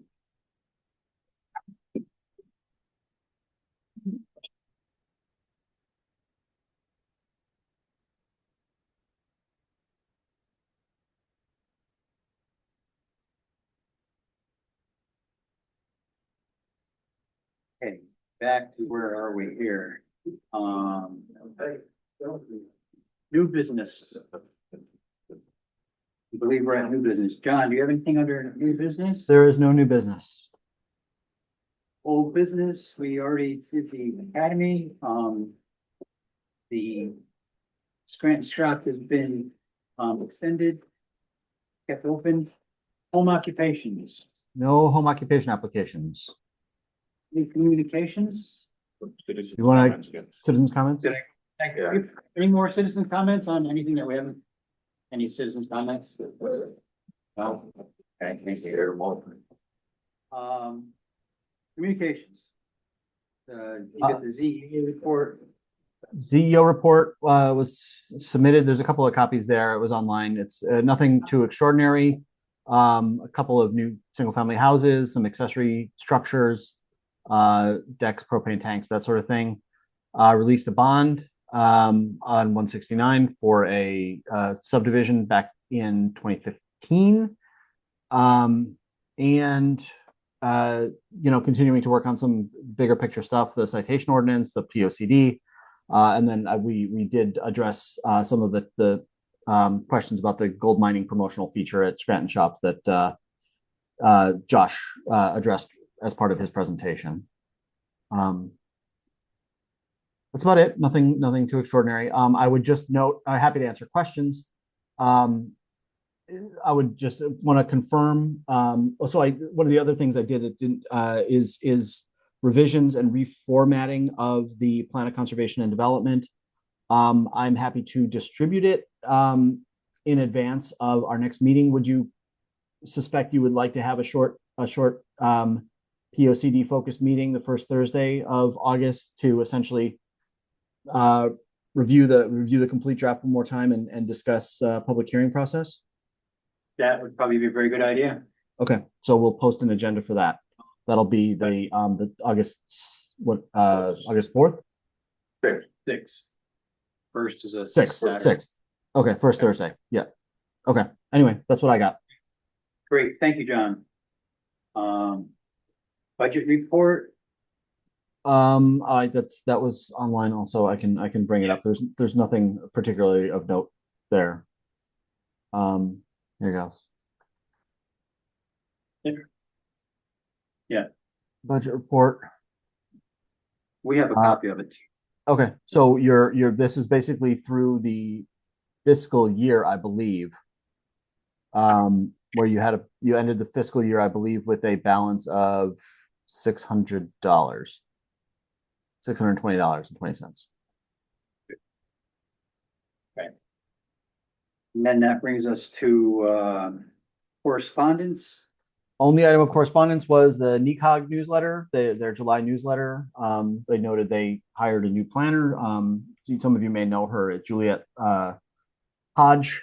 She was a planner in Ledyard and North Stonington, and economic development person down in the Norwich area for many years. So she's now working with NECOG. But there's a copy of the NECOG newsletter there on the table if anyone's interested. Great, yeah, thank you, John. That brings us to Move to adjourn. second, all in favor? Thank you, everybody.